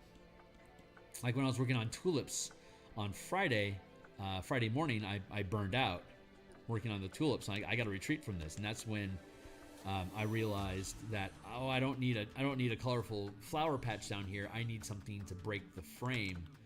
To break the silhouette of the piece, and that's how we came up with doing the tree line of this front tree. See, look! This stuff is just feeding in. It's looking great.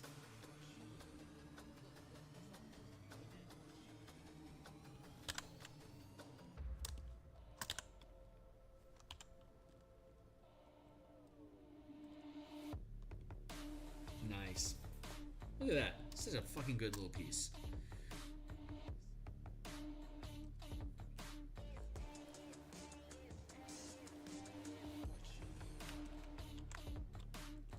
Front.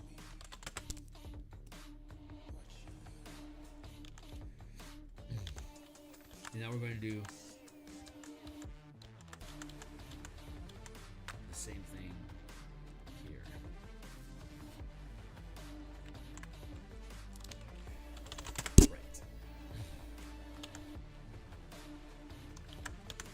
see, I use my key bindings on my keyboard, and Photoshop 2021 was really snappy and crisp about responding to those keys like a video game. It had video game response rates.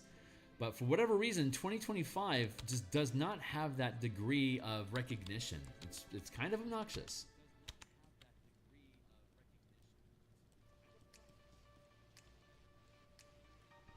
So to zoom, I hit Z for zoom, and then I left zooms out, right zooms in. But if I'm painting and I hit zoom scale too quickly, it doesn't recognize that I've changed to the zoom tool, and instead it just dumps a bunch of ink across my canvas. And then I have to backtrack. Erasing it slows down the computer. And it's not because it's a large file size. The computer purrs. It is not the file size. It's that 2025 Adobe Photoshop 2025 is just a worse product than what 2021 was. It's making me want to find a cracked version of the older 2020 version, and just be content with that, and just give Adobe the finger. Maybe I'll end up doing that. Who knows? Who knows? Right now, I'm just adding in snowcap. But I don't want to switch to Critter to like Krita or GIMP, because I love how Adobe Photoshop, like its interactions, regardless of which edition I'm using, the interface is generally the same. It's just 2025 has so many complex tools, they kind of shitify the product.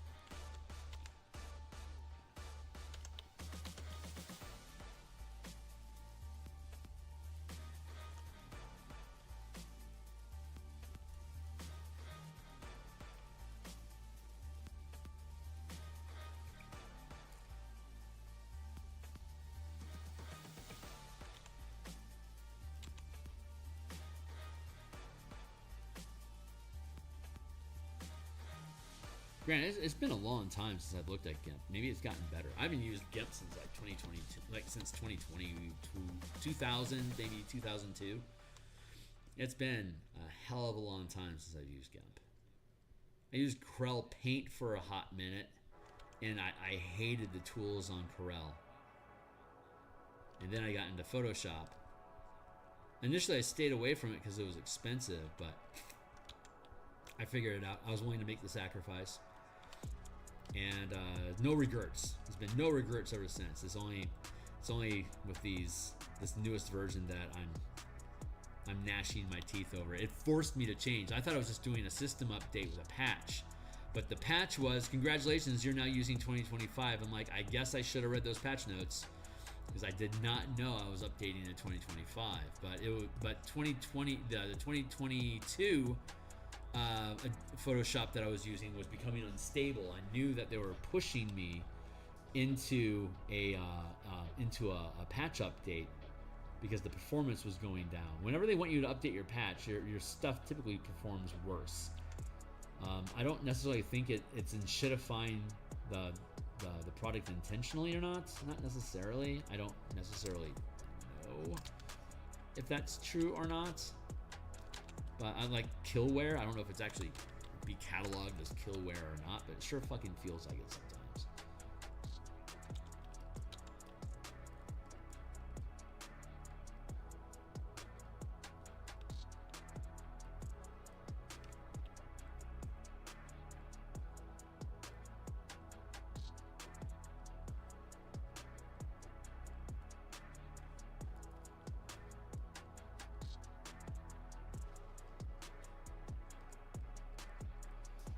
Fill in these little gaps here. Beep, beep.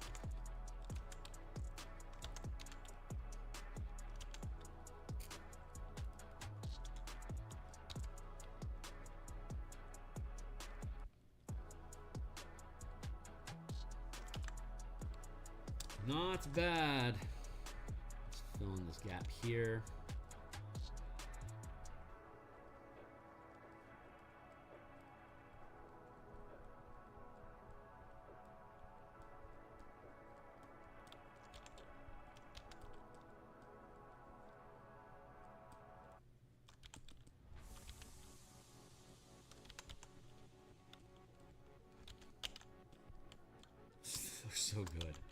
Just looks so good. I love it.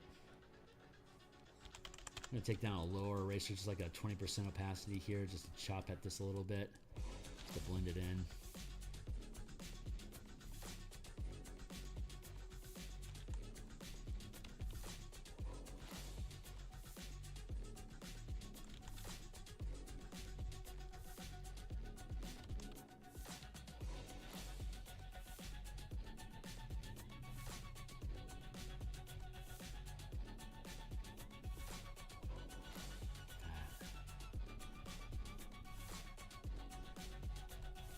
I'm just basically jiggling, pushing, like doing little crosses, X's, and swirls.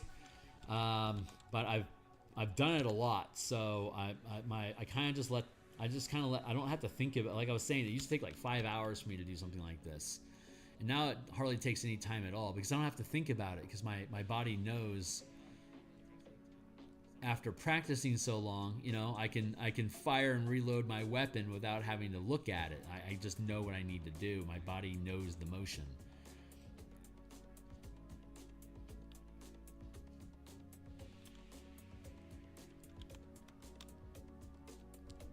Now we use 100% erase up along the tip here.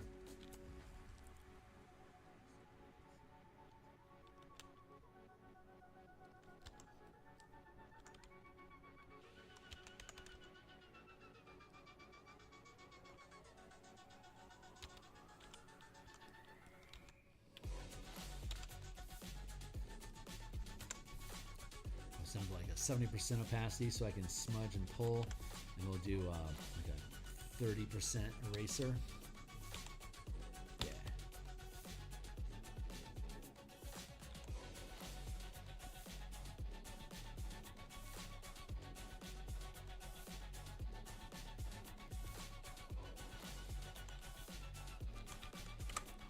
Eraser to carve out some of the space in here.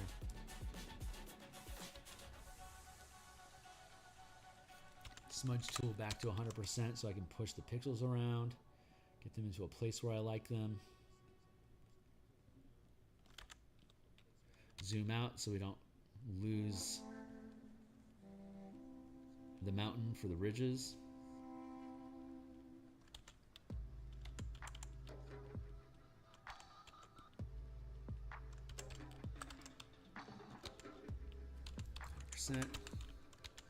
Push and then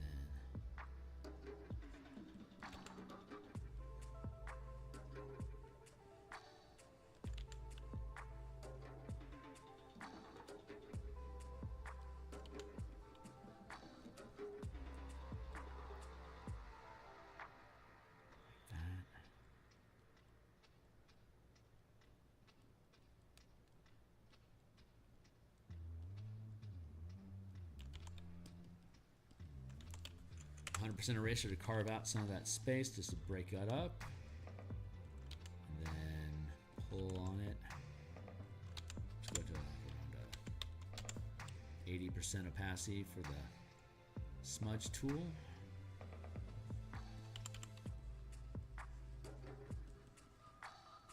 Again, we're smudging in the direction of the contours to keep that shape.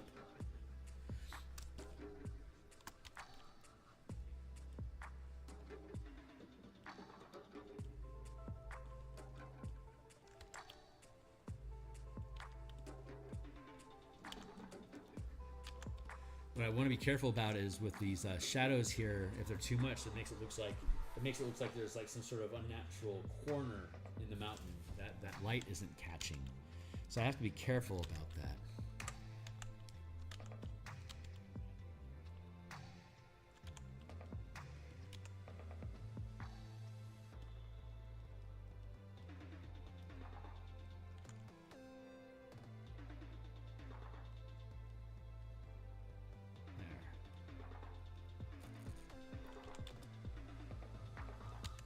A little bit. Take our tool down to about 80% so we can smudge it in a little. Keep our eraser full so it carves out the space. Yeah, look at that. Nice little calving.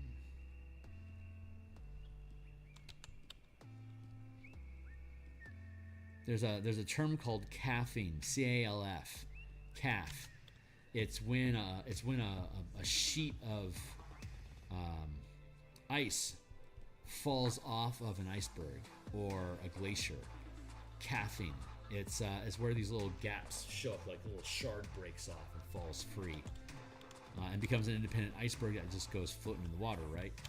Well, calfing helps shape the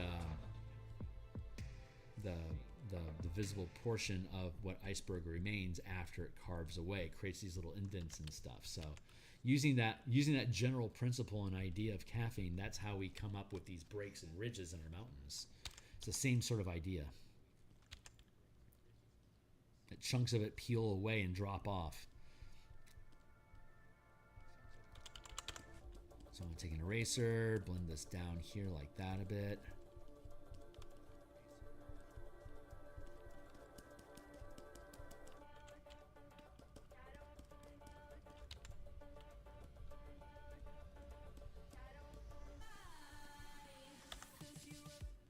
Look how good that looks.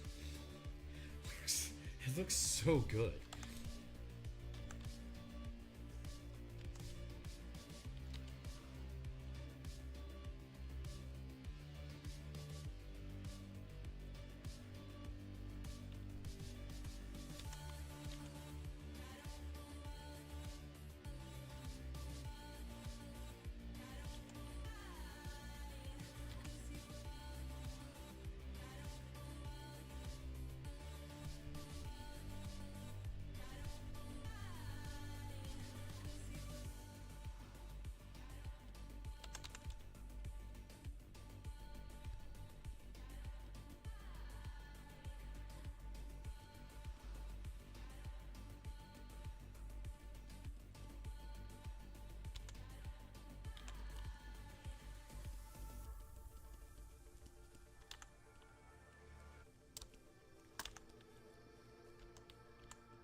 I'm going to hit save because I saw my screen flicker.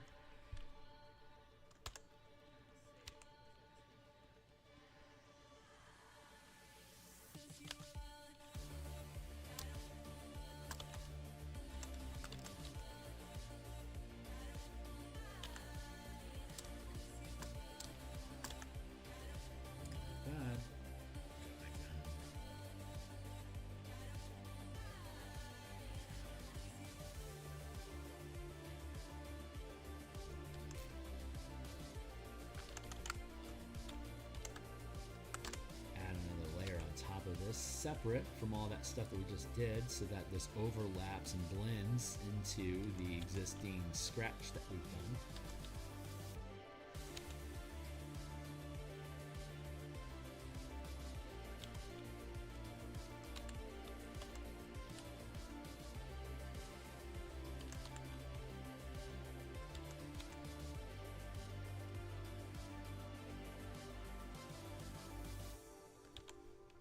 Take it 100% eraser, and we're going to just dot through here a little bit.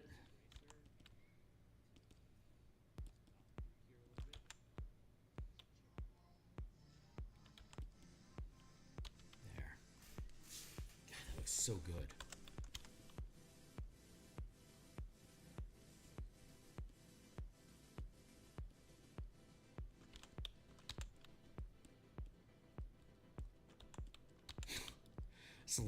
I love how effective it is. It's just so good.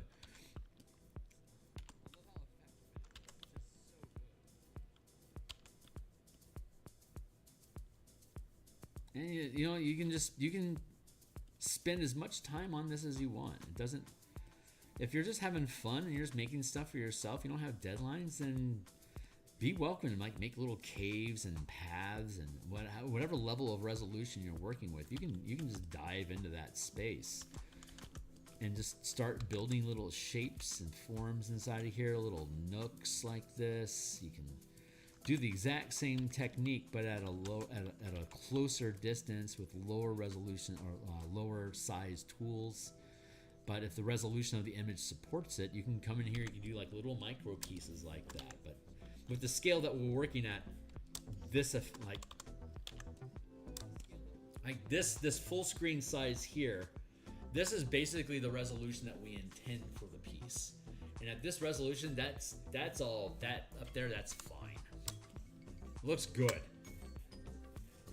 So timer. I don't like this smile ridge along here though. I want to break that up. So let's see. Just about done over here. I just want to add in a little more of this in to build that out.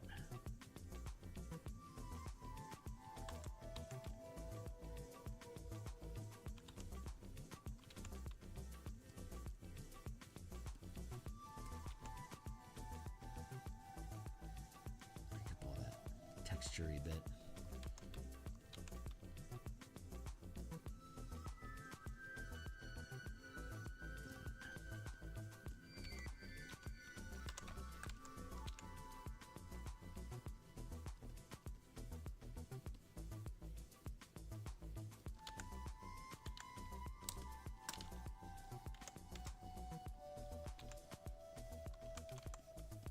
Fill that in a little bit.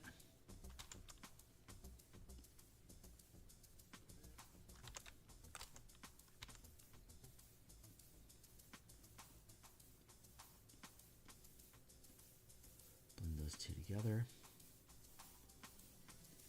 Where are we at in time? It's 12:15. So we got about 15 some odd minutes left today. So we'll finish up the mountains, and then we'll move on. Maybe we'll start getting some bark done today. Bark, bark. And we'll pick it up on, well, for sure we'll be picking up on Monday to finish this off. I thought when I was still on that tulip idea, I thought I would be done. But as I was working on the tulips, I'm like, this doesn't feel right, like at all. So that's why we ended up doing this rebuild here, because that happens sometimes.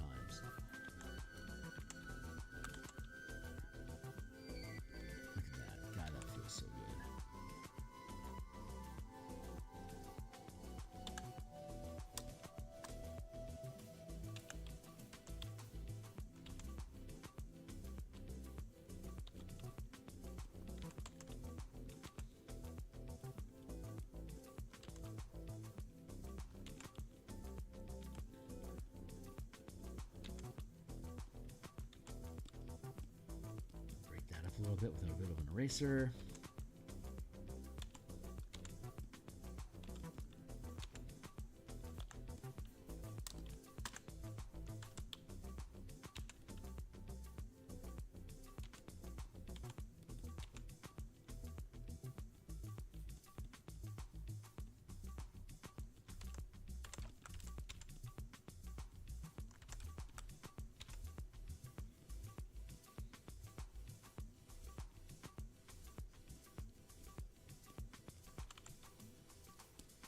Working on the contours, following the lines of the mountain that we've already established.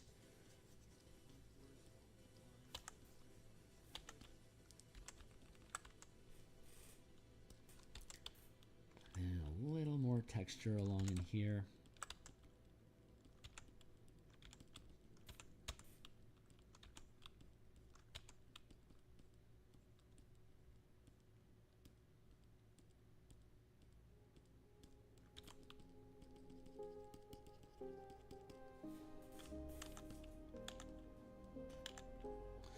Bad.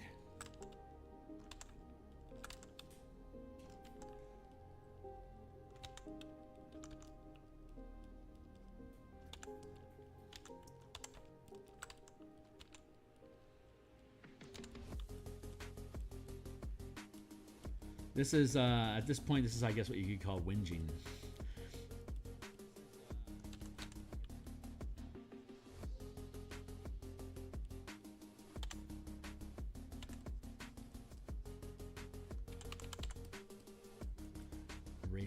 bit just to blend it in.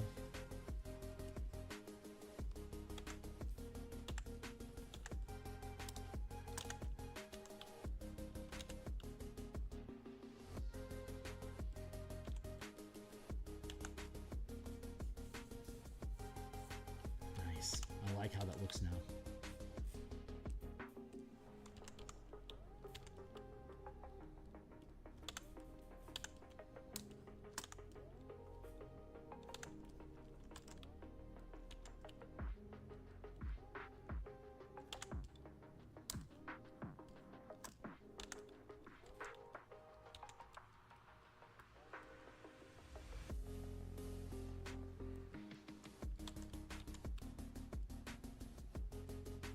There.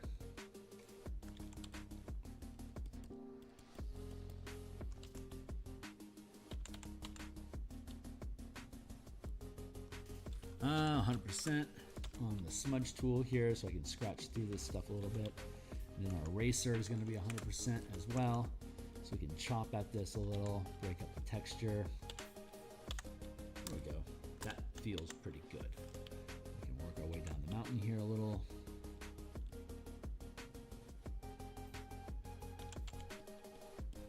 Hit it with the eraser.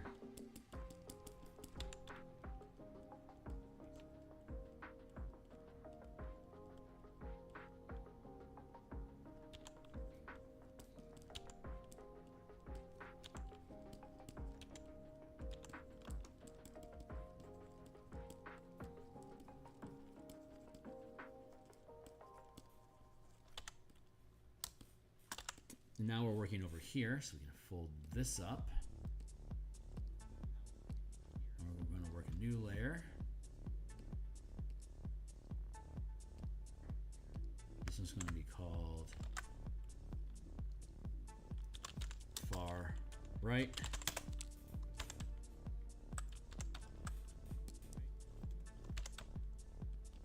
Grab this. We do the same thing here, but with a lower tone because it's lower in the mountain. We don't need to have as sharp of a highlight.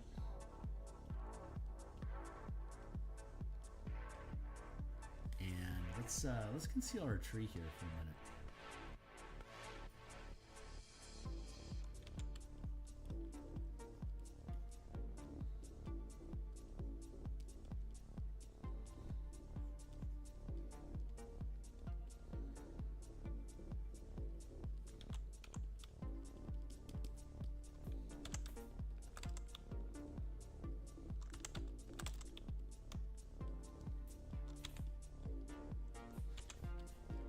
Go to like an 80% smudge. No, it's a 40%. Let's go to, yeah, 70% feels good.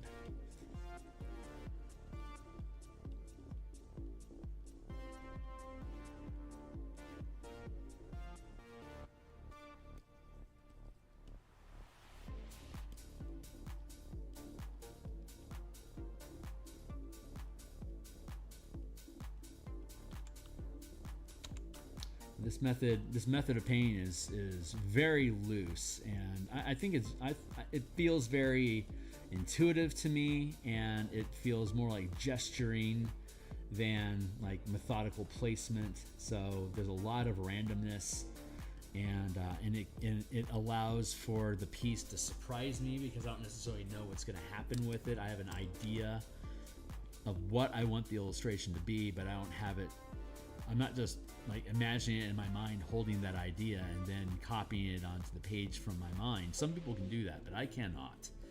So recognizing my own personal limitations of my imagination, I can have an open prompt, an AI query, as it were, like I need to have a mountain here.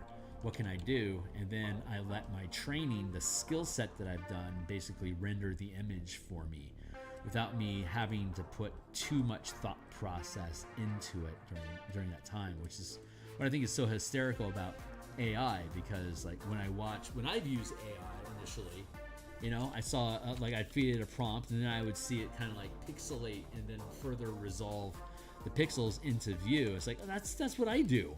It's like I go through that same process that the AI does. It's just my order of operations is a little different, but it's the same idea of, you know, here's an idea that I have, generate it, and I start from vague ideas and work my way into more specific details as we go.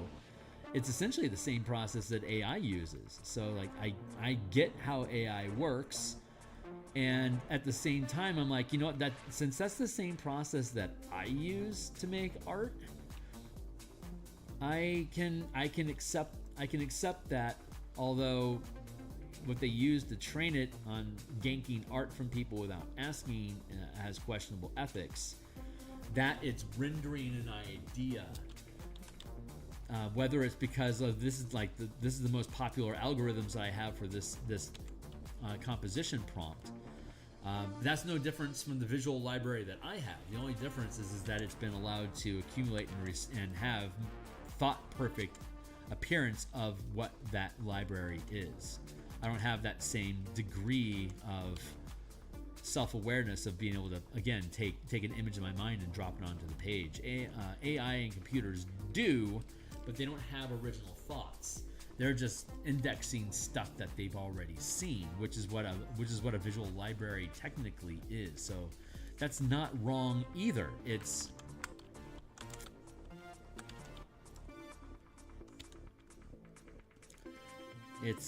I don't know if anyone knows like why it picks one picture over another, or what prompt, what part of the machine is causing it to dream up an idea that it then fills in. I don't know if that process is, and I don't know if anyone does. So the idea of a machine becoming sentient is, to me, that's plausible. Because we already don't know how it's dreaming up the solutions that it creates in artwork, but it's dreaming something.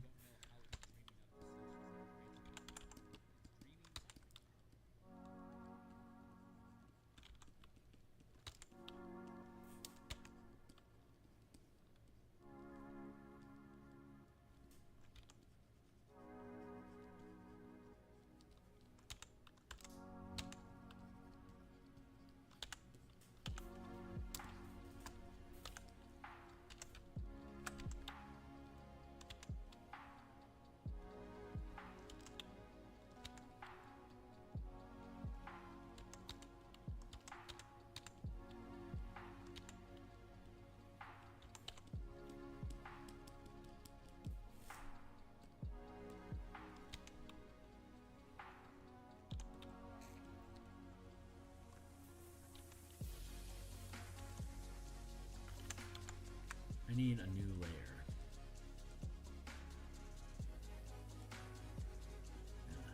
Merge down there.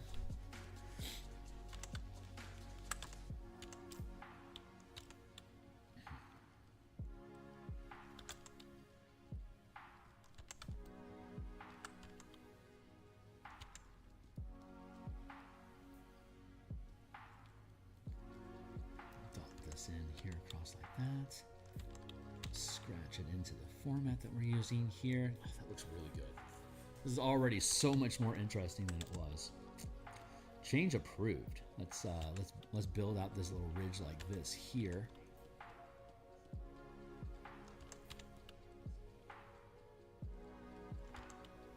Create some connection across the different masses. That looks so cool.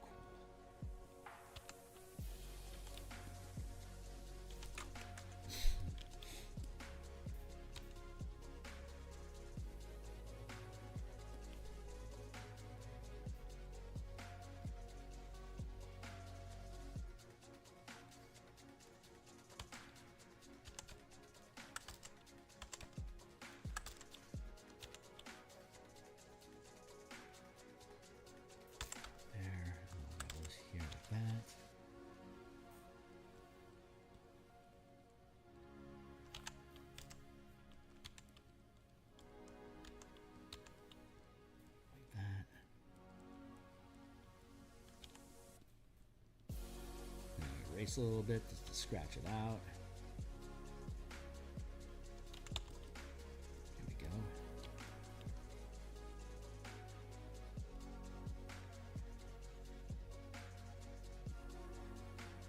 rush it, but I feel that it's just about finished.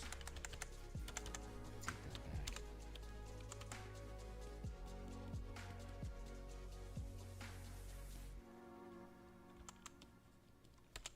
Let's switch to our clouds. Oops. Cloud smudge.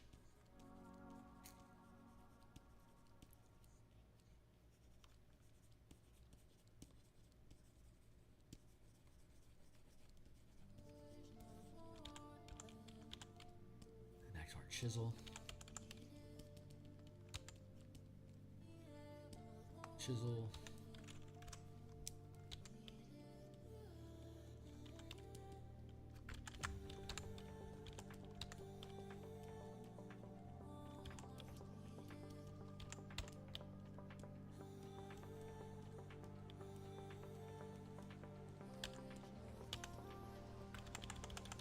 I feel like I broke something. I want to take that all back.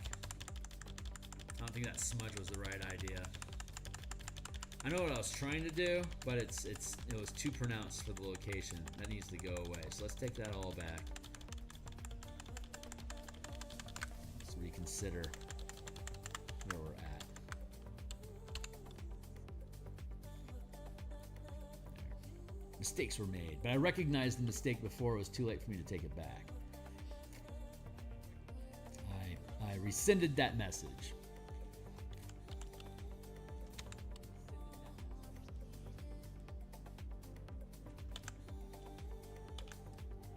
That is looking pretty keen. Let's drop this down to a low eraser so we can have a blend in there.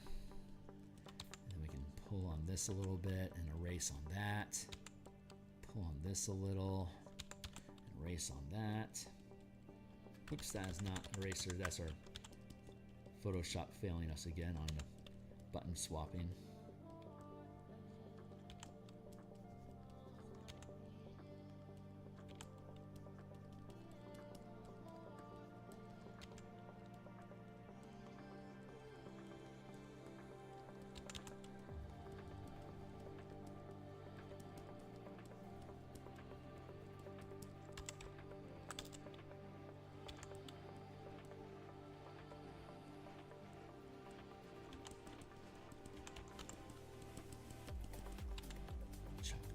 Bit. And let's drop our tree back in to see how this sits now.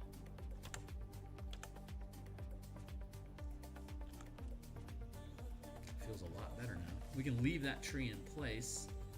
Now we can layer in just a little bit more. A little more texture.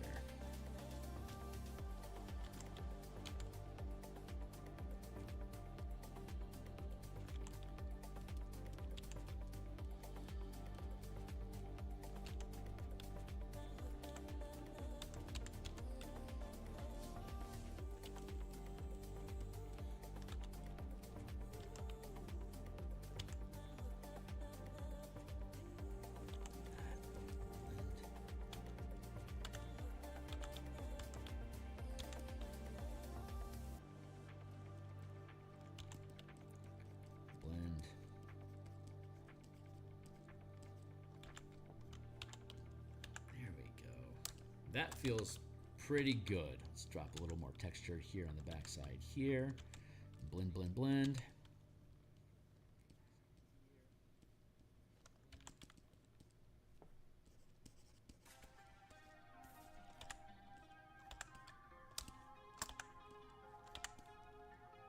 Now this nook feels a little more interesting. I just want to hit it with just one more burst.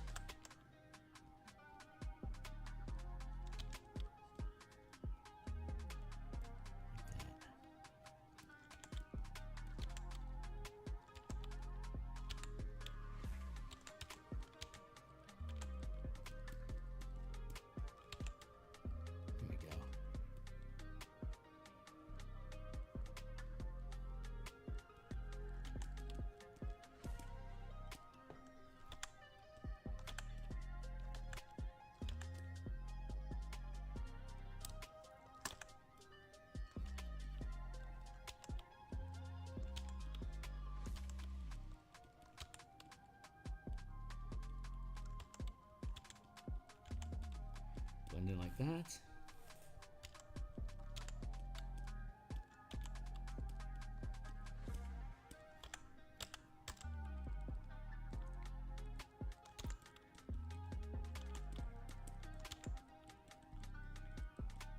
Blend, erase, blend, erase. Blend down, erase, blend down, erase, blend down, erase. Thank you, Timely Timer.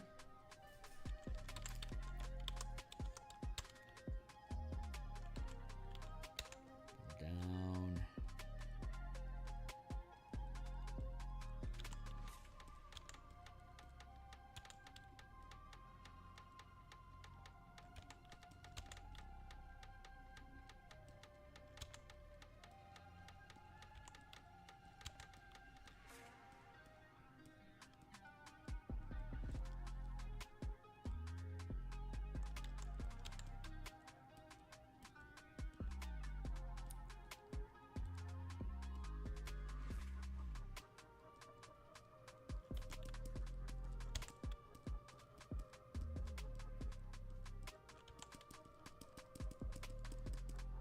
Erase. Blend down.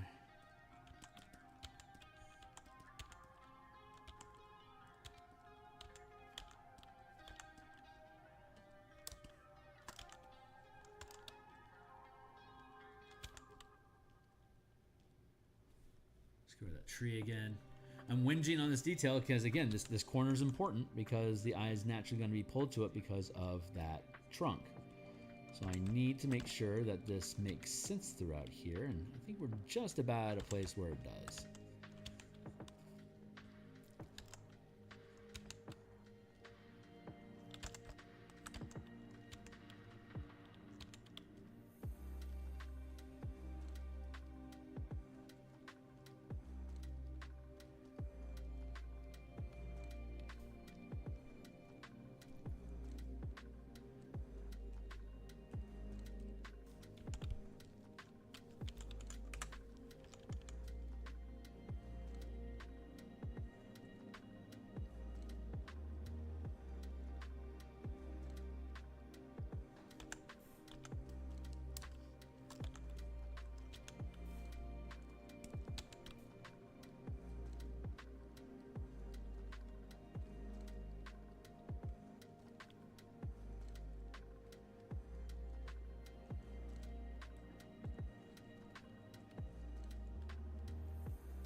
Too much of an eraser. I want to use only like a 30% eraser just to scratch at it a little bit.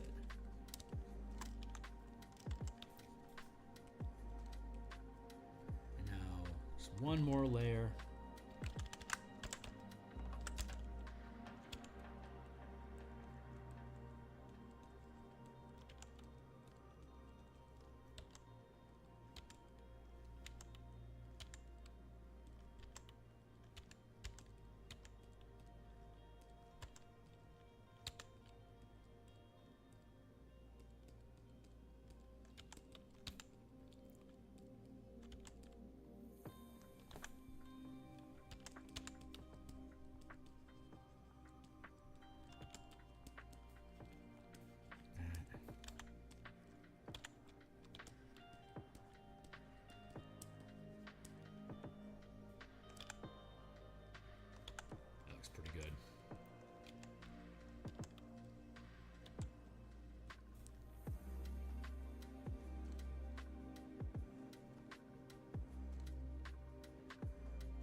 That out. That out.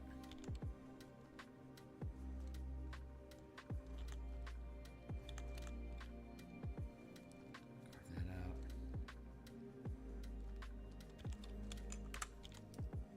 Let's switch to a round brush because we're just doing some edge erasing here.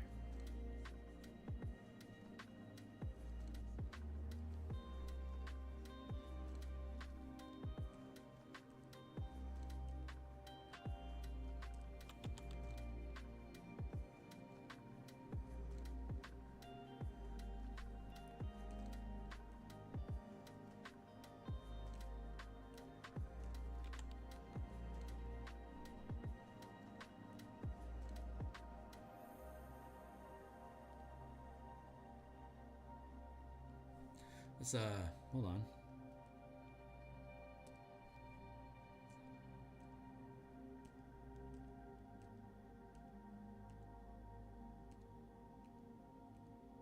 That looks good.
There. Just tracing the edges here just a little bit, just to make it fill in a little more smoothly.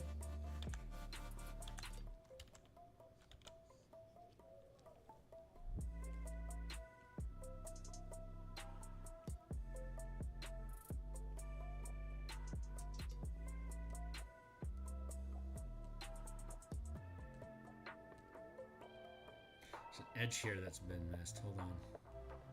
There it is. It's a little nib. Right there. There.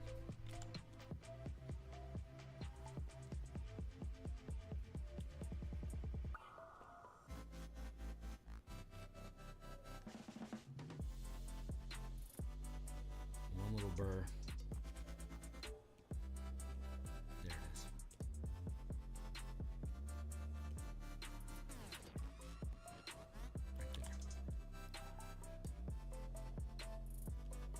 Gotcha, bitch. All right, that's it. Mountains are done.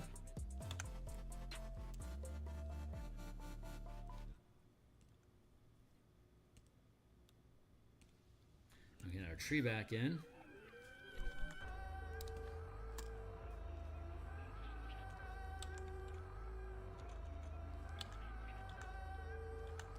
See that contour there? It's the same as this curve in the trunk. That's called a tangent. Like if I were to have them lined up exactly, this would be tangential design, where the line of one object is aligning with the line of another object without any differentiation. That's technically a quote unquote error in production. So I'm going to take this back to where it was originally and go back to our round brush here.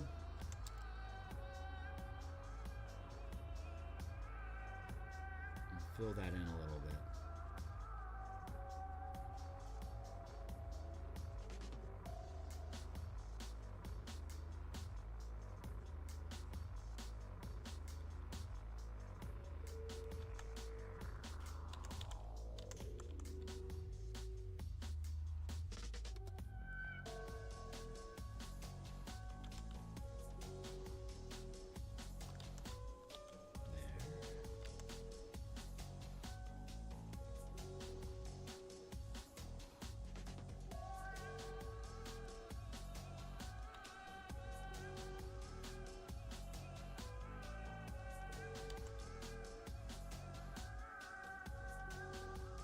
Root.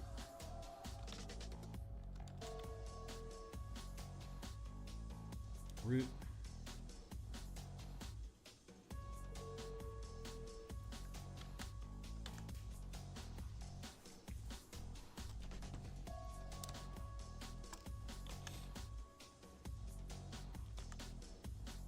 Yeah, that's a lot better now. It's a more interesting shape. It fits better. I like that. This is good.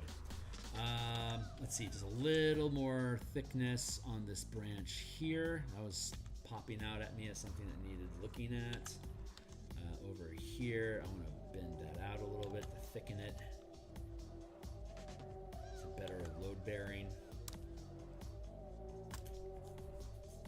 Okay, that looks pretty good. Let's see, highlights. The light is coming from the right-hand side of the page, shadows to the left, as is indicated by the mountains. So we want to sustain that that relationship. I like that. Okay, let's see. We can.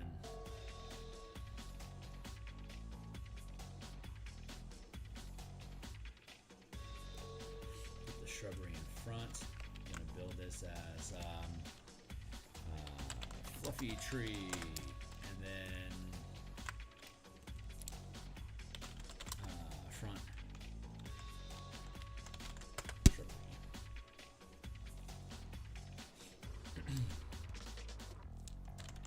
Behind shrubbery.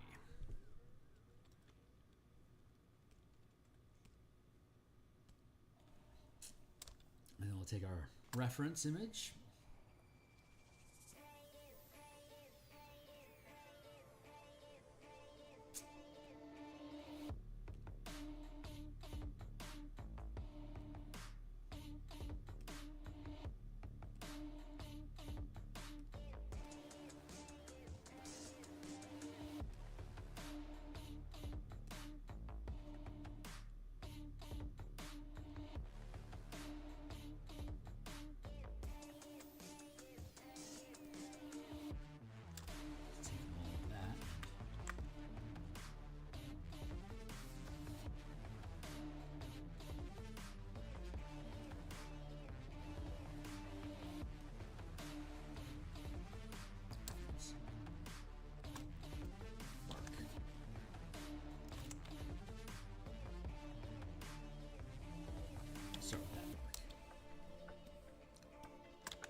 And we're going to take the same mountain chisel that we were using a moment ago, but we're going to modify it so it's super thin.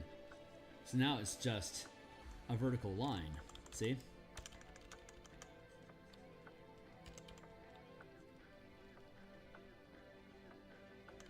We can use that line to start creating our bark.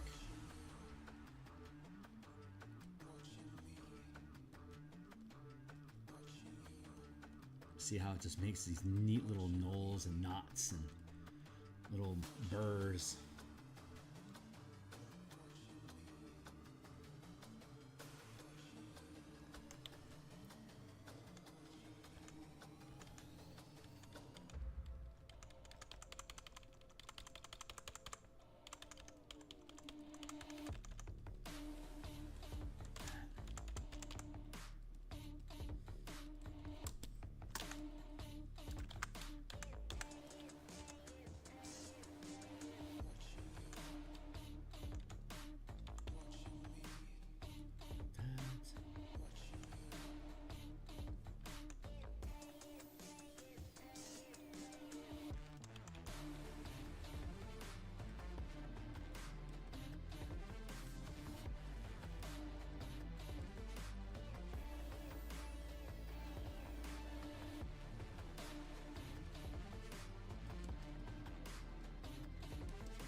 So we can add in this dark base layer here, knowing that similar to the mountains, we're going to overlay it with a brighter color as it approaches the sun. So this just starts setting up basically a texture for the plant.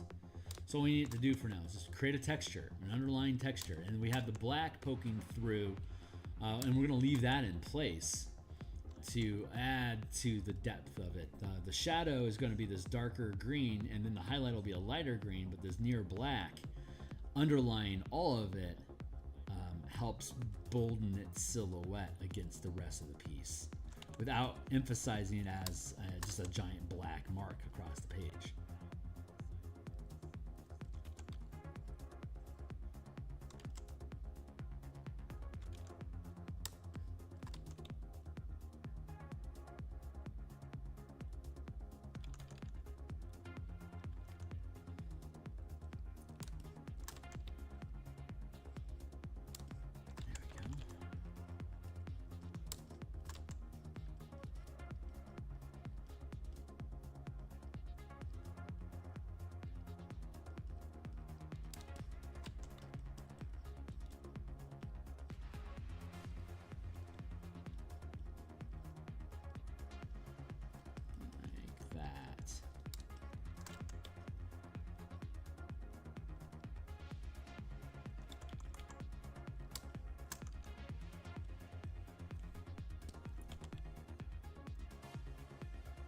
A little bump was bothering me.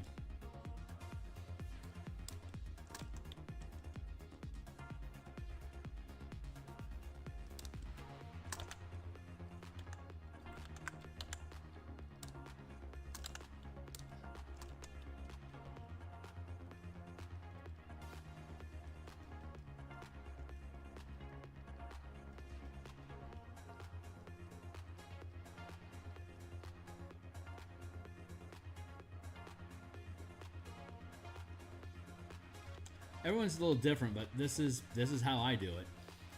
So again, that's my style. This is the style that I've developed, and it's very easy and duplicatable.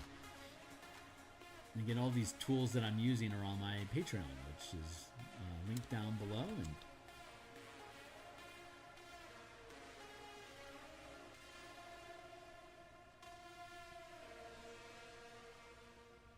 these are free for now. I'm going to swap them to paid membership only here in short order, another week or so.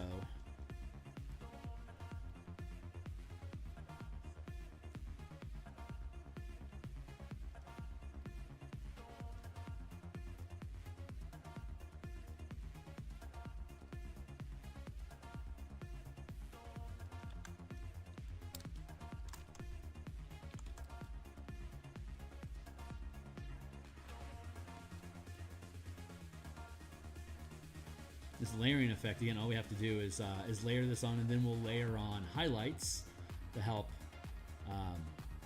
with the same type of brush patterning facing towards the light source to the left.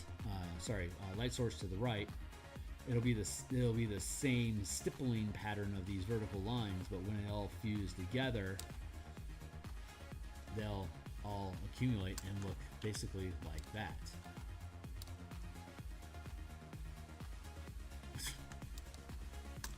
I love doing trees, man. I love doing trees like I love doing mountains. Fisky.